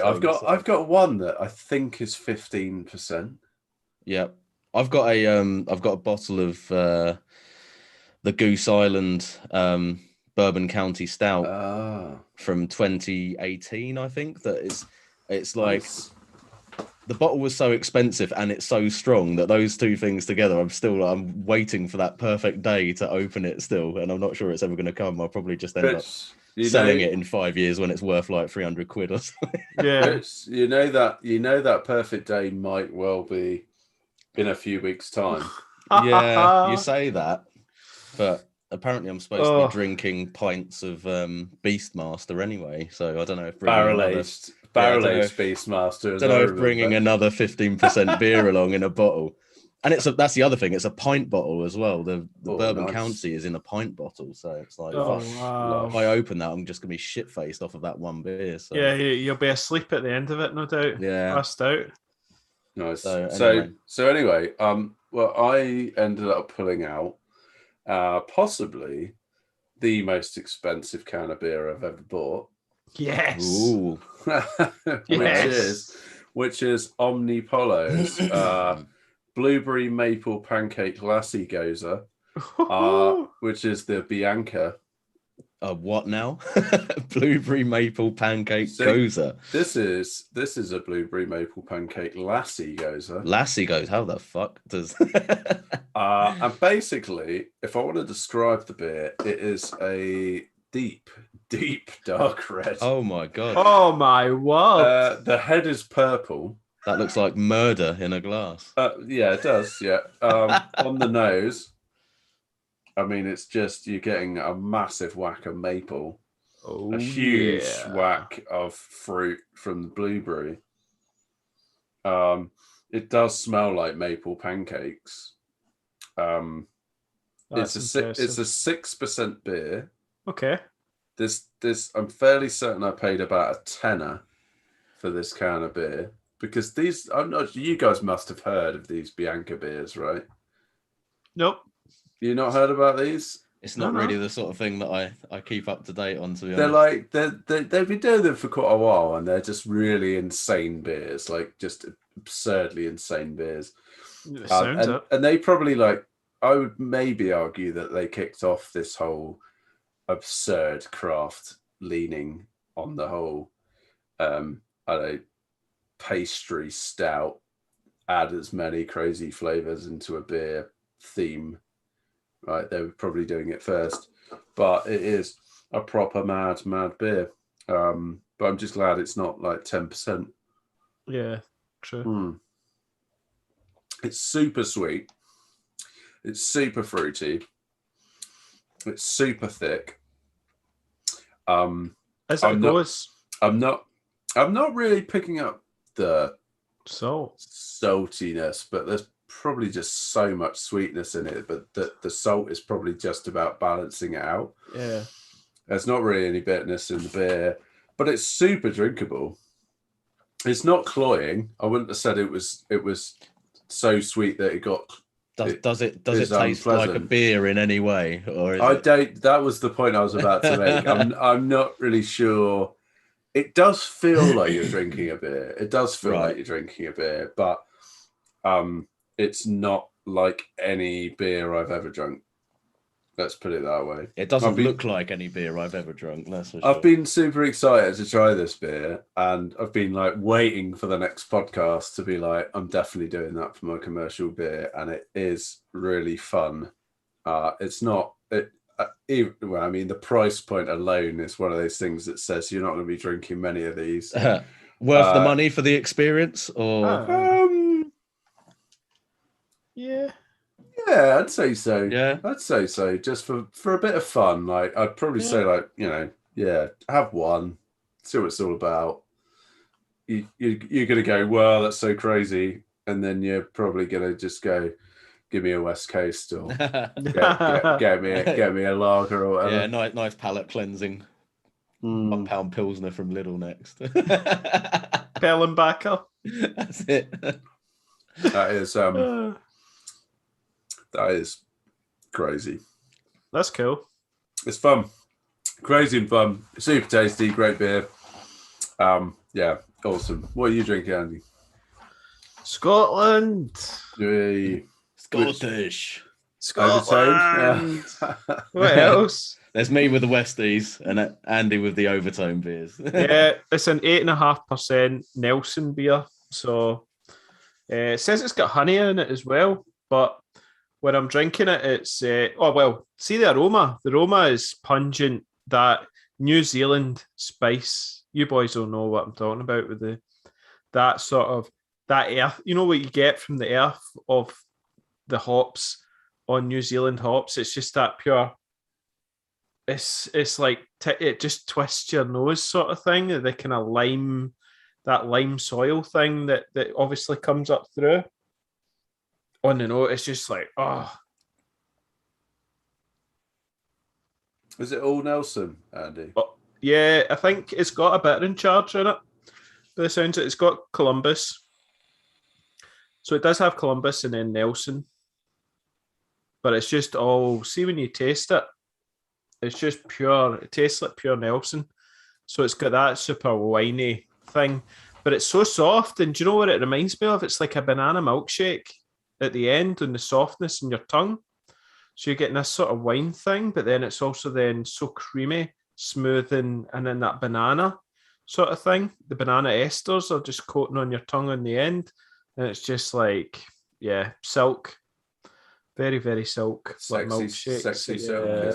Yes. Where's the wank? Put the badger away. Get the wank sock out. Get the Crown Royal. Badger's out of here. See you, mate. That's it. Andy needs some privacy. Yeah, he needs some alone time. Sorry, baby badger, you're out. Have you taken over the role of drinking hazy double IPAs, Andy? Maybe that's maybe what it is. Yeah. Owen, you've progressed onto some absolute insane stuff. I've moved on. Oh no, there's still a fair few. In fact, I was looking earlier in the fridge. I found a Northern Monk Gold Top patron project collab with Overtone. Oh, cool! Which is a double IPA. I did have a Northern Monk and Overtone, but it's a white. Is it a white can? Yeah, white can, gold top. Yeah. I've drank that one. Was it good? Oh, Owen, yes. Very, very good. Look forward to that one. Yeah, that's good. Yeah, I got that because I put in an order with Overtone and got, was it 6 or 8 cans, and I got a hoodie as well, obviously. Oh, nice. So yeah, no, it's very good. No, I actually only drank my first Overtone beers probably a few weeks ago. I think I ended up ordering a few Overtones, and I was super impressed. Really, very, very good brewery. Yeah, very. It's up there with the best, I would say. Definitely. I'd be putting them up there with some of the best for big hazy, hoppy beers. Yeah, this is what they just smash out the park. Those 7-8% sort of Ipa types. It's just like. Did you ever have that Verdant all Nelson beer? Yeah, that was Extraordinary Tactics. Was it? Yeah, the one with the samurai. Unconventional Tactics. Unconventional Tactics. That's it's very similar, but yeah, I was going to say, how does it compare to that? Because I thought this Verdant beer was like this stunning. is creamier. This is creamier. Yeah. Like silky, like a lot smoother, and has, as I says, that banana sort of nice sweetness sort of thing. I think one of the other things they've got in it is honey. They put some honey in it as well, but that just silky smooth with that kind of creamy banana thing. Do you get the heavy grapiness with it, or? Oh yeah. I mean that's what I kind of liked about the Verdant beer was that obviously it still had that, but it, like, I think at that level of hopping that they used in it, it sort of took on a whole different set of flavors and characteristics that I wasn't necessarily expecting from. It was almost quite musky in a way, wasn't it? Yeah, yeah. I've actually got a can of it in the fridge. But it wasn't quite dank, but it had musky. I think is probably the best way to describe it. Yeah, I know. I think I know what you're getting at there. So, yeah, I always sometimes I've found with all Nelson beers that they can just have the grapey flavour on its own becomes a little bit dry and quite sort of. I think with honey, not astringent, but raspy is a good descriptor to use for it. Where it's got quite a sharp flavour to it, whereas that one didn't. It was totally like creamy and sort of. Yeah, that's what this is like. Super. You know, It got probably more into like gooseberry territory than it did grape. Yes, definitely. Yeah. So banging beer.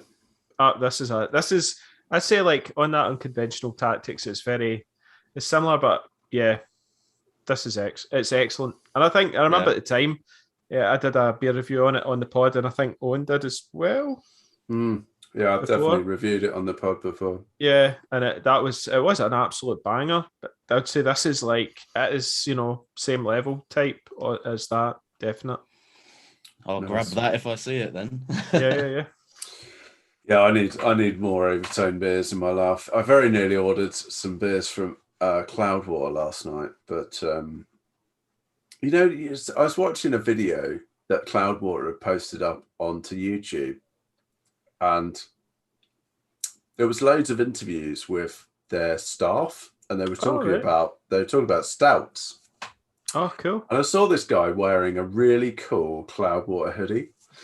And I was like, that looks like a really cool hoodie. So I end up on the website, and then I'm Try to like, buy and the then I sort of go like, oh, like I'll go and check out this That's hoodie. where it starts. I mean, It didn't have the size I wanted, Oh. and then I end up ordering some glasses, and they're in my cart, and then I go and check out some like beers, and they end up in my cart, and then I literally and then it was like £100 later, and then I was like, I stopped myself, and I was like, hang on a second. That's what always does me at the end. See, when you go through and then you get to the end and then it's like, how much? I know. And I stopped myself and thought, the reason I came here was for a hoodie. That's what I wanted. Yeah. They didn't have it. And now I'm like, £100 deep and just literally like, that's how they get you, don't they? Yeah. They get you. Yeah. I've been deleting all those brewery emails this month because I'm saving up for the Wild Child visit. Oh, yeah. Got to keep some funds in the bank for the end of the month. Yep. That's it. That's going to be good. I did a big commercial beer order last month, which is that beer merchant one. Yeah. And then I'm not intending to get any commercial beers. Same here. Month. Yeah, I picked up a few at the Homebrew Club meeting because obviously it's hosted at the bottle shop, so it feels a bit rude to just come in, drink all your own beer and fuck off without drinking and buying any of their stock. But then that always gets out of hand because you've had a lot of beer at the point where you're buying stuff on the way out, and it's like, oh fucking hell, like that. So sort of 40-50 quid later, and just thought, how did I end up buying all this? So supermarket sweet with that's it, yeah. Dale Winton. Everyone's piling into the fridges at the end of the night. Like, we've only got 10 minutes before he locks up. Let's go. Grab a trolley. Yeah. Oh, amazing. Brilliant. So, commercial beer reviews in the bag. Yeah. Yep. So what are we talking about next? We're going to get sort of like, if let's imagine I wasn't into doing anything on social media or YouTube or whatever, if I fancied getting into it, what am I going to need to get me started, guys? So are we going to sort of focus this on kind of YouTube type content? Yeah, let's do sort that. of focus it in a little bit rather than talking about everything. Probably kind of multimedia platforms, so YouTube, podcasting, that sort of thing. Yeah. Even Insta. So, I mean, we've got a lot of stuff equipment related here. And I guess the first thing to start off with that is I know you guys are rocking some quite nice video equipment. But just to let everyone know, I mean, my videos always have been and still are entirely shot on my phone with no other video equipment whatsoever. So that's all you need really to get started. And it will, so especially nowadays, because the camera and audio quality on phones, as long as you've got something fairly up to date, is going to be perfectly adequate for. Do you not put a mic on it? Nope. What a guy! Tricky. How many subscribers have you got? He's got like 5,000. Just over 5,000. Yeah. There you go. It's all on the iPhone, show, right here. To our listeners, is the equipment bit. Yeah, don't take it too seriously. It's less about the equipment and probably more about a lot of other things. But hold on. So one of the reasons why I do hang on. Let me qualify that a little bit, because obviously on the flip side of that, in terms of editing and sort of knowing what you're doing with the audio and stuff, you can make up for a lot of deficiencies with the equipment, and certainly I do, in terms of the the different things, different levels, particularly for audio, that you'll get depending on how far away you are from the camera and everything like that. So yes, it's you can certainly make do with just a phone camera, but you will probably find that there's a lot of things that you need to sort of fix afterwards, in terms of like the editing and audio levels and things like that. So what you're saying, Tricky, is like, in your hands, a smartphone is a much more powerful tool than most, given you're a sound engineer and all the rest of it. Perhaps. Yeah, interesting. Fair dues. It's really cool. Yeah, it's interesting you do that, Tricky.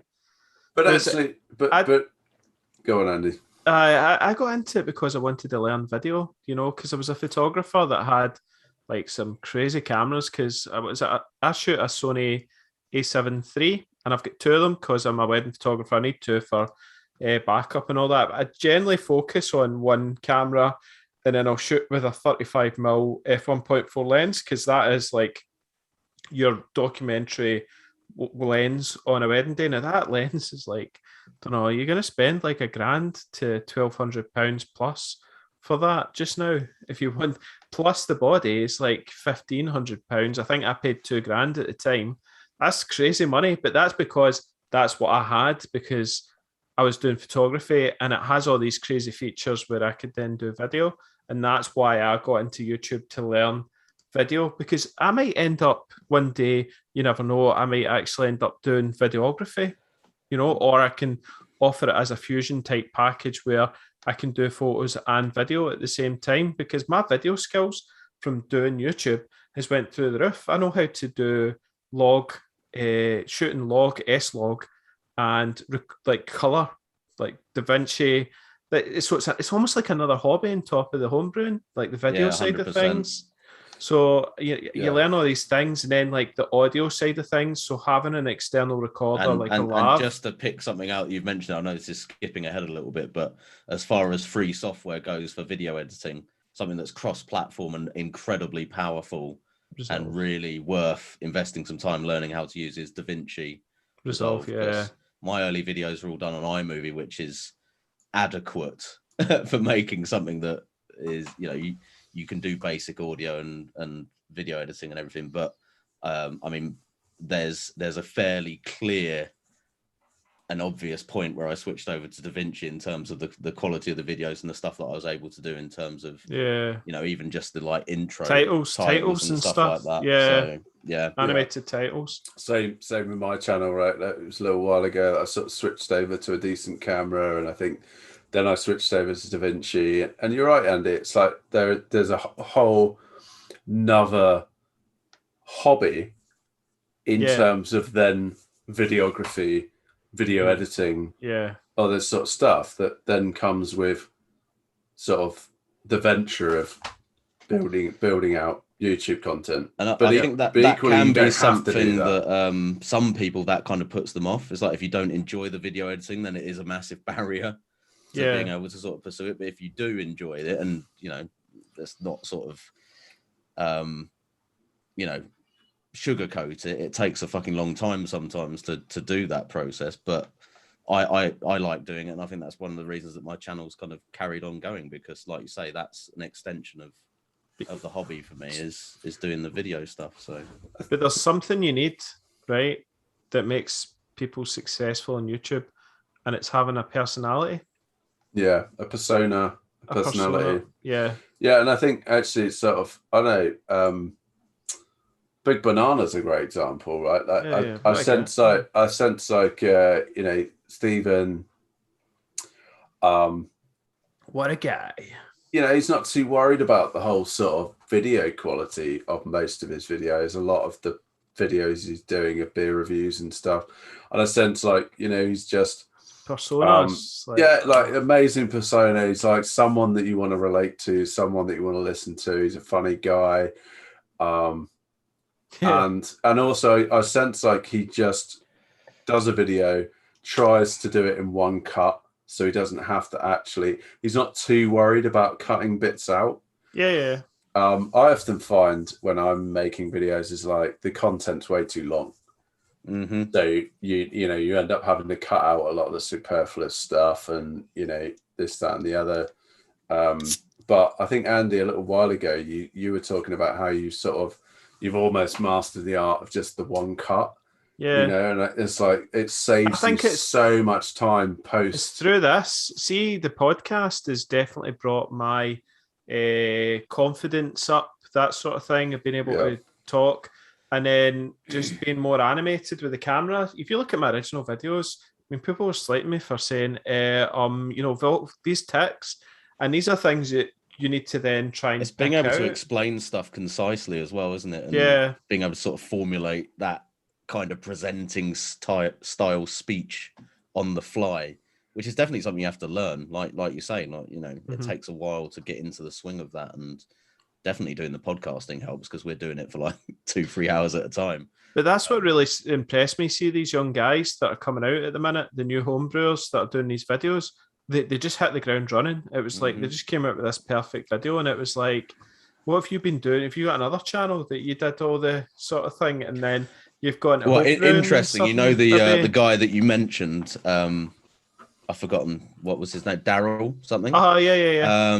Somebody on another chat group I'm on or something posted something up saying that he's actually a producer at like Heart Radio, down in Bristol or something like that. So he's got a background. The chat we were on, I don't know. But yeah, you kind of go, oh, well, that makes sense now, like that you know what you're doing. Yeah, it's crazy. Not just in terms of production values, but also that understanding of how to present. Because audio is quite important as well, because people won't want to listen to your videos or your podcast if your audio's shite. Well, I think Stewie's mentioned that in the chat, sort of saying that audio in some sense is almost more important than the video quality. Yeah. And I think there's definitely a big element of truth to that, because if you're watching a video, one of the like number one things that will make me stop watching it in the first 10-15 seconds if it's got shite audio is like, if it's massively either too loud or too quiet to the point where you're like, well, I can't hear anything, or it's just like blowing my fucking ears out because I've got headphones on when I'm listening to it, or if it's just, you know, background noise, wind noise, you know, horrible interference and shit going on the whole way through, and you're just like, oh, it's actually like painful to listen to. So in some ways I think that's kind of like fix that first before you even look at like what you're doing with where the camera is or what type of camera you've got. Well, you end up having to, I think when I first started out, it was probably just you're thinking about the content. You're just thinking about the story, right? And how am I going to piece together this like story into something coherent in terms of a 10 or 15 minute video, before you're even thinking about then what does the actual video look like, what does the audio sound like, and actually in reality audio is probably the last thing you end up thinking about. Yes, because you just overlook it. And you know, I struggle with audio now, and that's probably the area I need to really tighten up on. The biggest jump I made on audio was getting an external recorder with a lav mic. Yeah. Because when I listen to the on-camera audio, it's absolute dog shit in comparison to a lav mic. A lav mic's just like really full sound and really kind of nice and good bass sort of notes and stuff. Whereas it's really kind of tinny and you're like, yeah, there's a lot to be said for just anything that's more close mic'd versus that distance miking sound, because you're getting everything in between, all of the room sound and reverb off of all the walls and everything. So you're always going to sound, even if you get the level right, you're always going to sound distant. Yeah, if you know yeah. You see, I bought a lab mic a little while ago, and I tried to just connect it directly into my camera. Okay. And it didn't work. So I think I need to invest in an external, just like an external sound recorder. Yeah, an external sound recorder would be good. Yeah. And then see in Resolve, it's so easy because you just click the video clip, and then you click the sound clip, and then you go, it's like auto sync audio by waveform, and boom, it's done. That's how easy it is to sync the audio. Yeah. With your scratch track, yeah. Oh, well, that's probably one you and I need to chat about, Andy. Yeah, there we go. Yeah, well, I mean, we're talking a bit about cameras and microphones and lighting, right? Lighting's pretty important. Although Andy can tell you all about key light, can't you? Yeah, I mean, it's not great just now because I've just got the house lights on, like the lights in the garage on, because my light is set up for facing towards the kegerator. For that's where I do my talking head type stuff. So it's mounted there, up out of the way. So that light is a beauty dish with a kind of just a diffuser on it. So then it gives a nice, lovely, soft light sort of thing. It's concentrated, so the dish concentrates the light. But there's all sorts of really cool like video lights now that you can get. that have got LED and it's bi-color as well. So I've been looking at all this where you can change the white balance. It's probably going a bit too technical, but there's all these kind of sort of solutions out there in the market now. Like this one. Hold on. Whoa. Yep. Need some volume, Owen. So Owen's got, so you can change the color temperature. So it's you just changed it to a nice warm.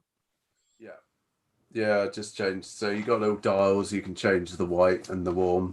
It's pretty handy. So yeah, lighting's like a whole.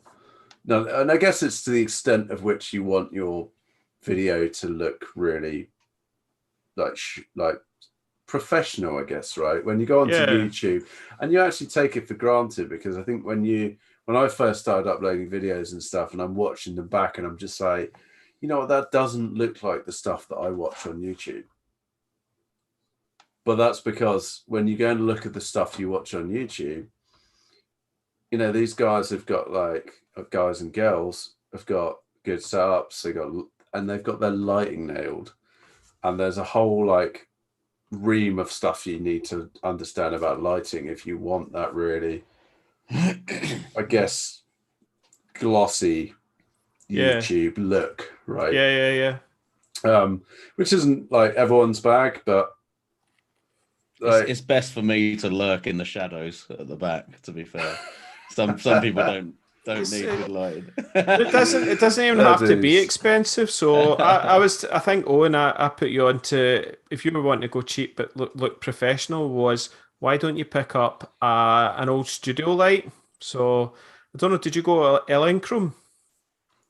Yeah, I think so. Yeah. Yeah. So pretty second, third, fourth hand. I don't know what it was, but it's pretty solid. So they've got like modeling bulbs in them. So there is a flash built into these strobes, but then there's also a modeling bulb which gives you a tungsten light, which is maybe about 3200 Kelvin. So it's a nice warm light, and then you can put some really nice modifiers on it. So I've got a beauty dish. I don't know if you went softbox or if you went beauty dish, Owen. I went softbox. Softbox, yeah. So you can put the modifiers on it, and then all of a sudden you've got this really nice soft light that just looks great, sort of thing. So, and it doesn't have to be actually that expensive because it's second hand. The light might have been 5-10 years old, sort of thing, and you know it works. This one I've got up here was it was like the Camera Club I got it from back in the day when I was in Glasgow, and I think it cost me £10 in an auction in the Camera Club. And literally all it's got is got a 60-watt tungsten bulb in it.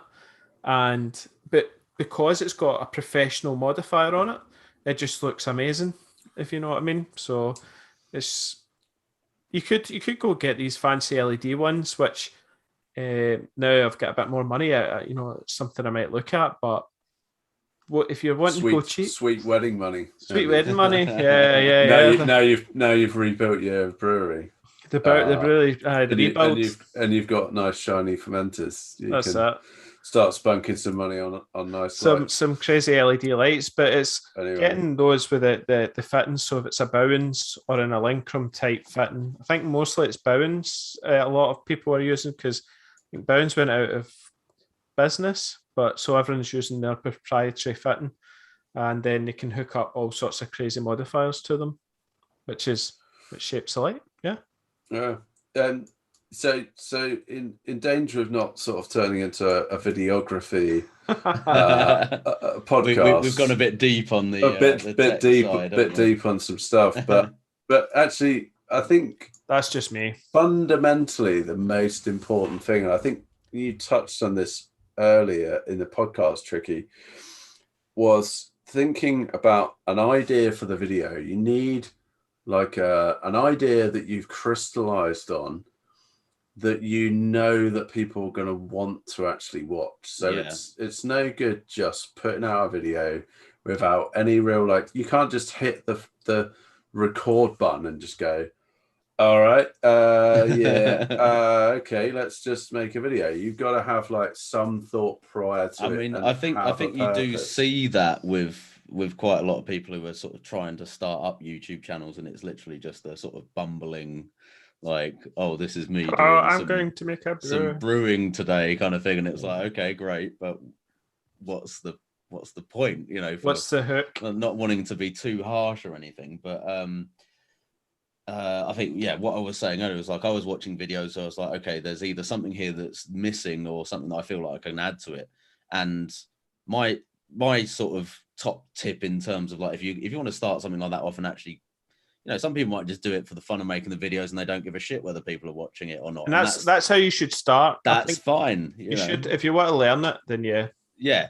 But then equally, if you want to, you know, start building some kind of sort of viewership and subscribers and all the rest of it, you need some videos that are gonna pick up a little bit of traction. And I think certainly, you know, probably all of us have got some experience of this. It's like there's a certain type of video which will take off, and it's basically anything that is giving shiny new brewery, check it out. Yeah, direct information or tutorials on a specific subject which will match a search term when people go onto YouTube, i.e. something with how to in the title. Yeah. And also anything where you're kind of like Andy was just sort of hinting towards there, where you're sort of going, I've got a new this or that or something or other that you're going to be showing off essentially. Yeah. But for me, and I mentioned this before, the biggest driving, you know, force of my channel, and still the biggest driving force of my channel, is like a how to reuse mini kegs video, which is pretty shit compared to like the would you reuse mini kegs now? No, I don't even have any mini kegs anymore, which is the ironic thing about it. I heard you were the mini keg king. At one point I had a good collection of mini kegs, yeah, but not anymore. You did the mini keg thing for a wedding. I did, yeah. No, that's right. There was a couple of videos based on wedding beers. What did you sort of play out a wedding in your garage with the mini kegs and you married to them? No, it was a genuine wedding. Went to a wedding, served up the beer. I provided mini kegs of homebrew for the wedding. So my mate asked me to brew some beers for him basically, and paid for the mini kegs and some ingredients and that, and used them. I was originally planning to reuse those mini kegs because I was like, I'll keep them afterwards, but I never fucking went to pick them up. They just went in the bin, I think, which was again quite ironic considering my main video. But anyway, getting back to the point, it's like, find a video or something. If you want to get a channel sort of started up, do a how-to video or a tutorial video or something like that. Those are the ones that tend to pick up. Literally, I'll go and look at sort of now on my channel what the kind of top 10 videos are, and they will. Mine's the same. It's like craft beer pie. So literally top 3: how to reuse mini kegs, how to use a pressure barrel, how to build a twin coil chiller. And all the other ones are either have tutorial or they're like a different version of how to videos. So the top 6 are all tutorial style videos. 7, 8. You can't always do how to videos. Yeah, the only one that doesn't have that sort of thing in the title is brewing with quike yeast. Yeah, that's another popular thing. Anything with quike in the title is going to be pretty. Boss quake, it'll just go mental. Tricky. I think you're probably overlooking your beer review of the Blue Trouser Brewer. Well, yeah, that's probably up there in your top 5. That's hang on, I'll just have to go down the list a little bit. It's down the bottom with High Road Brewery as well. Yeah, beer review videos. Sadly, the beer review ones don't tend to get that much of a viewership, to be fair. But I kind of now either send review, like I'll let the person know what exactly my thoughts, or I maybe put it up on Instagram or something to say thanks and just some tasting notes on that. But like, as for YouTube, for the long format type thing, I don't think it works, and people don't want to watch it either. And it's like, it's coming back to that purpose of the video, right? It's like, effectively what that is man drinks another man's beer, talks about beer. Yeah, like, it's not even a beer that anyone else can. That's not really access. It's really only. There should really only be like one view on that video. Yeah, well, exactly. When you think about it, even getting like 100 views on a video like that is incredible, because it's like nobody else has any insight apart from maybe the handful of other people who have been sent that in the group. Mail. So it's in fairness, I think Andy and I talked a little bit about this, but I tend to do quite a few of those, or I try to do quite a few of those videos, because I like to put something out to appreciate those that do send me beer, but also I know that I'm not putting that out there for the majority of my subscribers. I'm putting that out there for the one person that gave me the beer, as I guess a sort of mark of respect, and yeah, I still like to do that occasionally as well. Yeah, it's just like a nice thing to do. Especially if somebody sent you beer mail for like the first time and stuff. Sometimes it's nice to just sort of do a little video like that. I think so.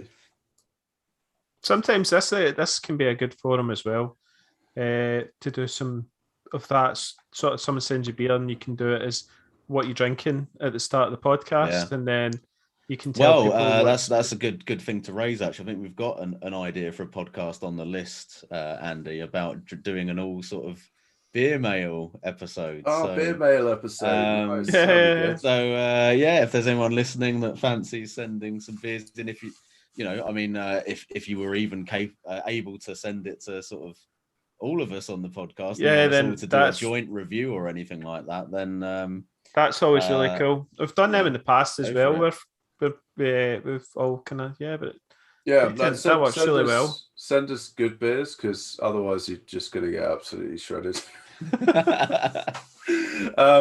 Don't send us it so that we can tell you what's wrong with it, because normally we'll just spit it out as soon as we taste it. They're the worst. Yeah, that sounds like fun, actually. So it would be like the opposite of the commercial pods we've started doing. It would be like the homebrew version. Yeah, that'd be cool. That'd be fun. Yeah.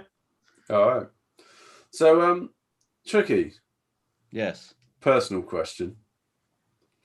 How much money do you make through your YouTube channel then? So, the basic, the crux of this is don't give up the day job if you're planning on doing brewing videos, particularly as a profession. Like I said at the start, I never got into doing the YouTube channel with any intention of sort of doing it long term or doing it as like a commercial venture in any way. And basically, when I got to the point where I was like, oh, you can monetize your channel, I kind of like clicked that button just out of curiosity more than expecting to get any money out of it. But if I just give you I'll just basically go onto my analytics page now and tell you literally what it says. The best that I've done in terms of like monthly revenue from it, like literally the best month I've ever had was about £100 ad revenue from my videos, which I was pretty pleased about, to be fair. Yeah, that'd be really cool. That's nearly 2 bags of floor malted Bohemian Pilsner. Yeah, over the summer, it kind of averages, tends to drop down a bit. So you get this kind of like seasonality with all YouTube videos when people are indoors more watching videos and stuff. So now seems to have taken off. Now it's going back up again now. During lockdown, I saw a massive bump, unsurprisingly, in the number of people watching the videos and stuff. So like my average tends to be around kind of like £40-50 a month, sometimes a little bit more than that. But it obviously depends massively on how much content you're putting out. So if I go for a few weeks without putting any new videos up, the number of views drops down and you don't see as much revenue coming in. So what I'm looking for is what that breaks down to in terms of like sort of raw views. Now, again, this is just like my personal sort of situation, but what it works out to in terms of like, there's an RPM figure on the Google Analytics, which is basically revenue per sort of 1,000 views. And in the last month, that's worked out to about £4 per 1,000 views, which is respectable, I guess. But obviously, the thing with brewing channels, it's quite niche. So unless you're driving like some serious views to your channel, that's not going to equate into a huge amount of money. And homebrewing isn't that massive community. It's not a mega community where you're going to make money. Like you could, not retire, but you can earn money from YouTube. Exactly. So it kind of wobbles around sort of £2.50 to about £5 per 1,000 views, depending on how much content I'm putting out. So like the last couple of weeks, because obviously I've been putting the Grainfather videos up, it kind of goes and shoots up a little bit. I think I've got £5 or £10 worth of revenue off of the first Grainfather video, but what it boils down to is essentially that wasn't money that I was ever expecting to earn off of doing the video. So I'm not doing the videos to earn that money, because if you break that down into an hourly rate, it's just ludicrous. Yeah. Like what you're earning off of the videos. So a tenner for like doing all that work. Exactly, like the amount of footage, the amount of editing and everything, it's just ridiculous. To be fair, it's a better hourly rate than what Andy and I are on. Well, it's zero, isn't it? Well, I guess you're not monetized yet, right? No, because you've not reached the threshold for. So there's two thresholds you need to meet. There's the 1,000 subscribers, but there's this other one that's the your watch time. So you need to have 4,000 hours watch time a year, and I think I'm hovering about 1,400. So I'm not even halfway with the watch time. So even when I do break 1,000 subscribers, I still won't be able to get monetized because I don't have the watch time. Yeah, I think they brought that watch time thing in after I'd already sort of monetized it, because I think I would have struggled there, certainly at that point anyway. Because what's your watch time hours then? Annual? Hang on. Where are we? So over the last year, 16,000. All right, okay. So you're quite easily smashing that figure. Yeah, now, but like I was saying, sort of at that point when it did actually initially become monetized, I'm not sure that was a qualification thing.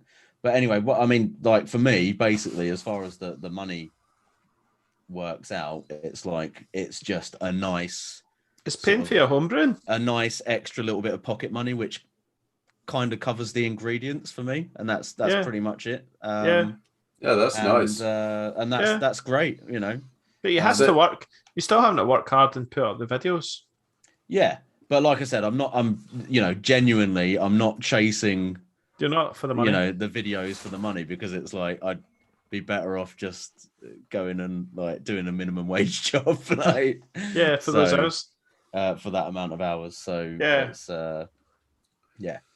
as we've all sort of said at the beginning, it's you're doing it for the enjoyment of the hobby, the sort of side hobby of doing that and sharing the information and everything.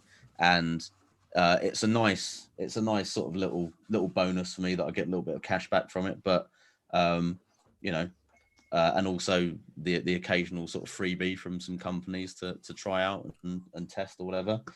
But ultimately, don't start a brewing channel with the expectation of making it a sort of commercially viable income stream. What would be sorry? What do you mean? What do you mean? Smashed your dreams there, Owen? But that's exactly the reason I started my channel. I thought it just took a long time to get there.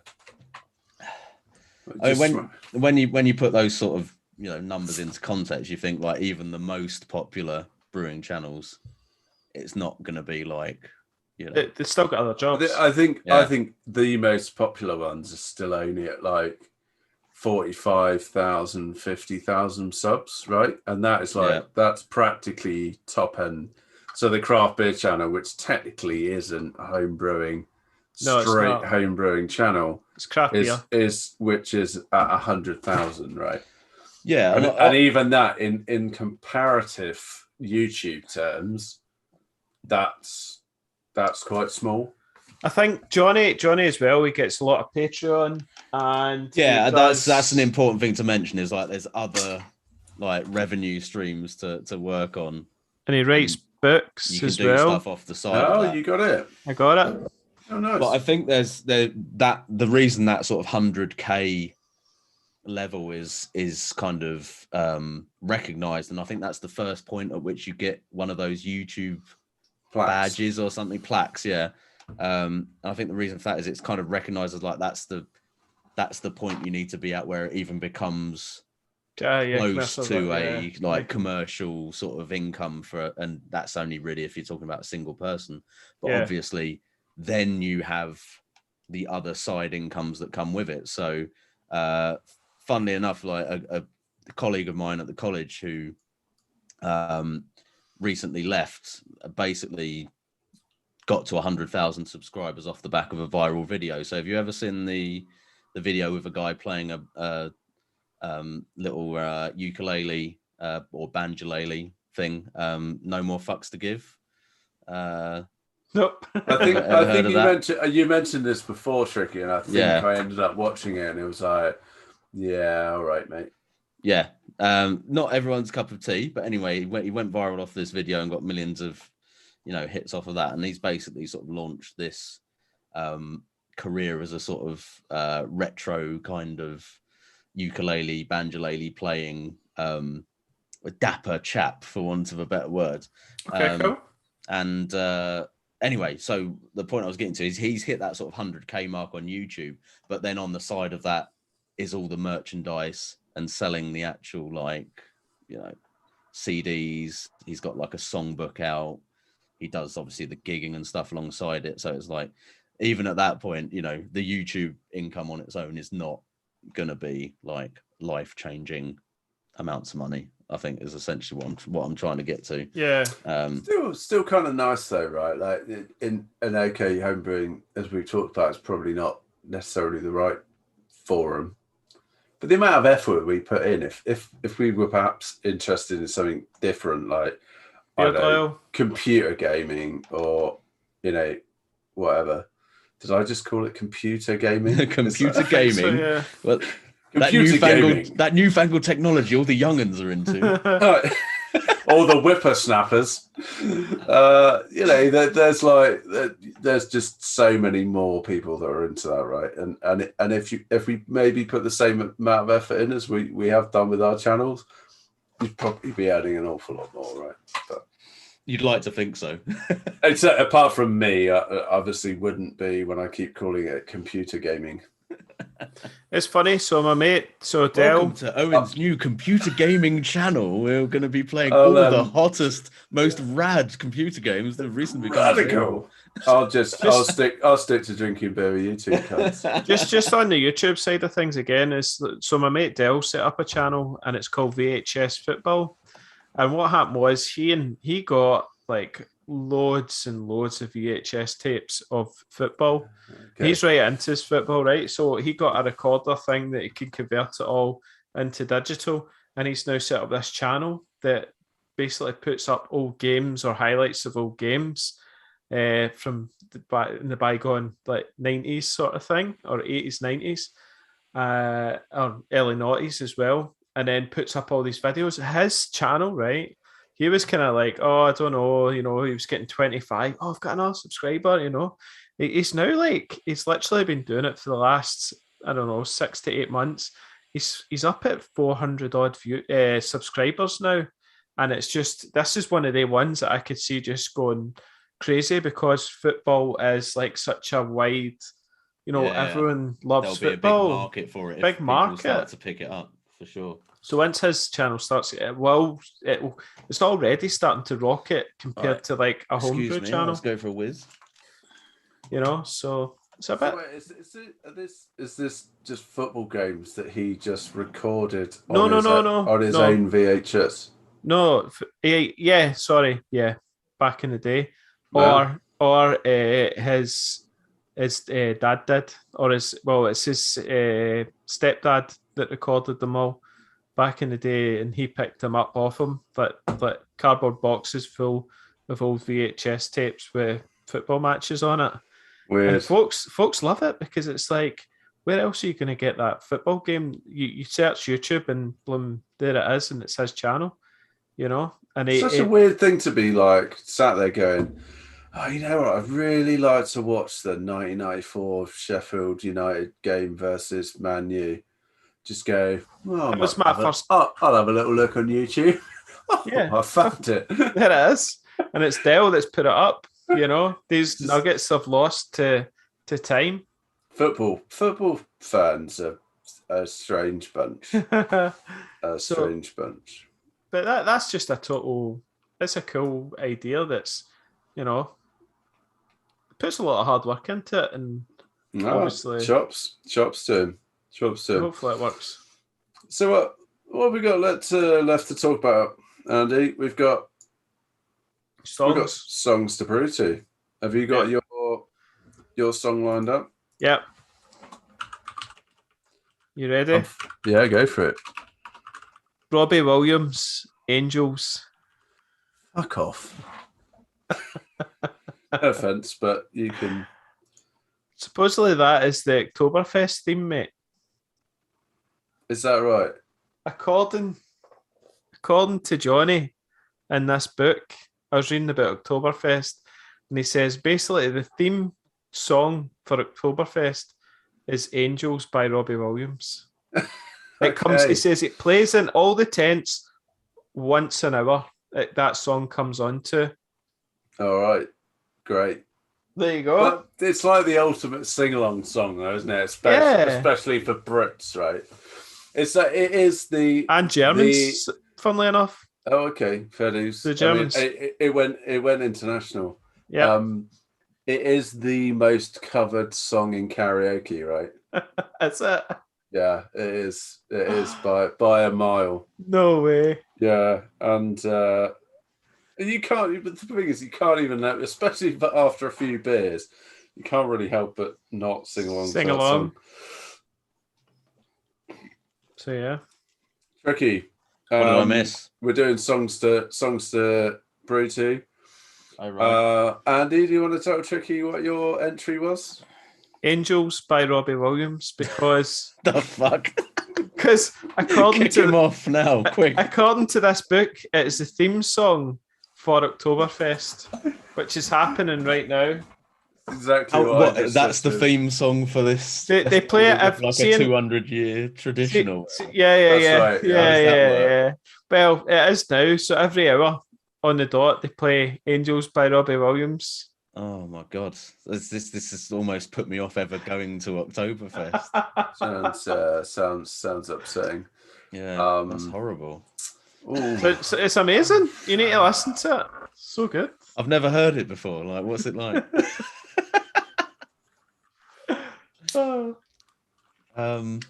What's yours then, Tricky? So actually, I had a special. This one was like a special dedication song because, well, first of all, like my first entry into this, which seems like it was a long time ago now because I missed quite a few podcasts, but it was. My first one was quite a chilled sort of. What was it? It was Massive Attack, wasn't it, or something like that? So I thought I'd go to the other end of the spectrum and go for something like full-on metal, like in your face. Sort of brewing music, but the reason it's a dedication is because sometimes people genuinely do put in blood, sweat, and tears into their brewing, and this one was for Brett Harmon for the Impy Stout, which he smashed his head open while brewing and bled into the fermenter, I think. So my addition to the playlist is the Blood, the Sweat, the Tears by Machine Head as the song for this one. So yeah, bit full on, maybe not the typical brewing playlist sort of option, but nice for angry brewing. It's a good choice. Good bit of angry brewing. I'm not sure if I know the song, so I'm gonna have a little listen later on.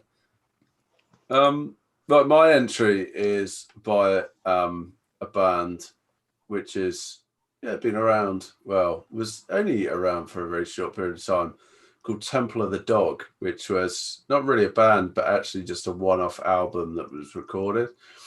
Possibly even pre-Soundgarden. This is Chris Cornell on vocals, and the song's called All Night Thing. So if you guys, if you're unfamiliar with this song, it's kind of a nod to the fact that I tend to brew late into the night. So for me, it is an all-night thing. I don't know how you do that, Owen. I did it, was it recently? And it was an absolute nightmare. Tough nut, mate. It's hard. I hate sleep, so, I'm just... You get to the end, you're absolutely knackered, and then you still have to clean up. Yeah. Yeah, that's the way I roll. Wow. That's why I always look fucking tired. Mate, you need to try and carve in a morning somewhere. Yeah, I do occasionally, and it is doable, but you're right. So, I mean, guys, have we got anything else we want to cover before we kick off to the after party? I think so. No? I'm good. All good. Well, good luck to any of our listeners that do decide to embark on some kind of social media home brewing thing. I would probably say my closing thoughts on that is just, if you are interested in doing it, just start. Like, all of our starts are embarrassing when you end up looking back at it, but it is a journey of 1,000 miles, and it's really just those first few steps that you have to take, right, to sort of start you off on that journey. And if you don't make that step, then you'll kind of never get there. So yeah, and don't be afraid to share it as well. Get onto the Facebook groups like BrewTube or whatever, and you might think it's terrible, but you will find that there's a very supportive kind of community of people out there that will interact and engage with your content at whatever level you're at. And that's one of the other reasons that I've carried on doing the videos that I do, because I sort of almost by accident ended up finding that community having done the videos first, and realized that there was this whole other sort of scene online with all the brew tubers and everyone on the Facebook groups and everything. And it's what led to us doing, well, for me anyway, led to sort of doing this podcast and everything. So, it's called social media for a reason, because it's all about socializing with people, or it should be anyway. Yeah. Good point, well made, Tricky. Good point. Right. Should we say good night? Yep. Catch you later, everyone. Bye-bye. Bye. Bye now. Right, I think that's a wrap. Like Chris on. Oh, has he been waiting? Yeah, There he is. There he is. Worms. How are we doing? Worms. How does it feel to not be on the podcast? Honestly, feels pretty liberating, pretty good actually. 34? 34. No, we've done 34. Have we? Oh well. Yeah, that was one of the commercial. You just call it 34. I think this is 36. Yeah, it might be 37.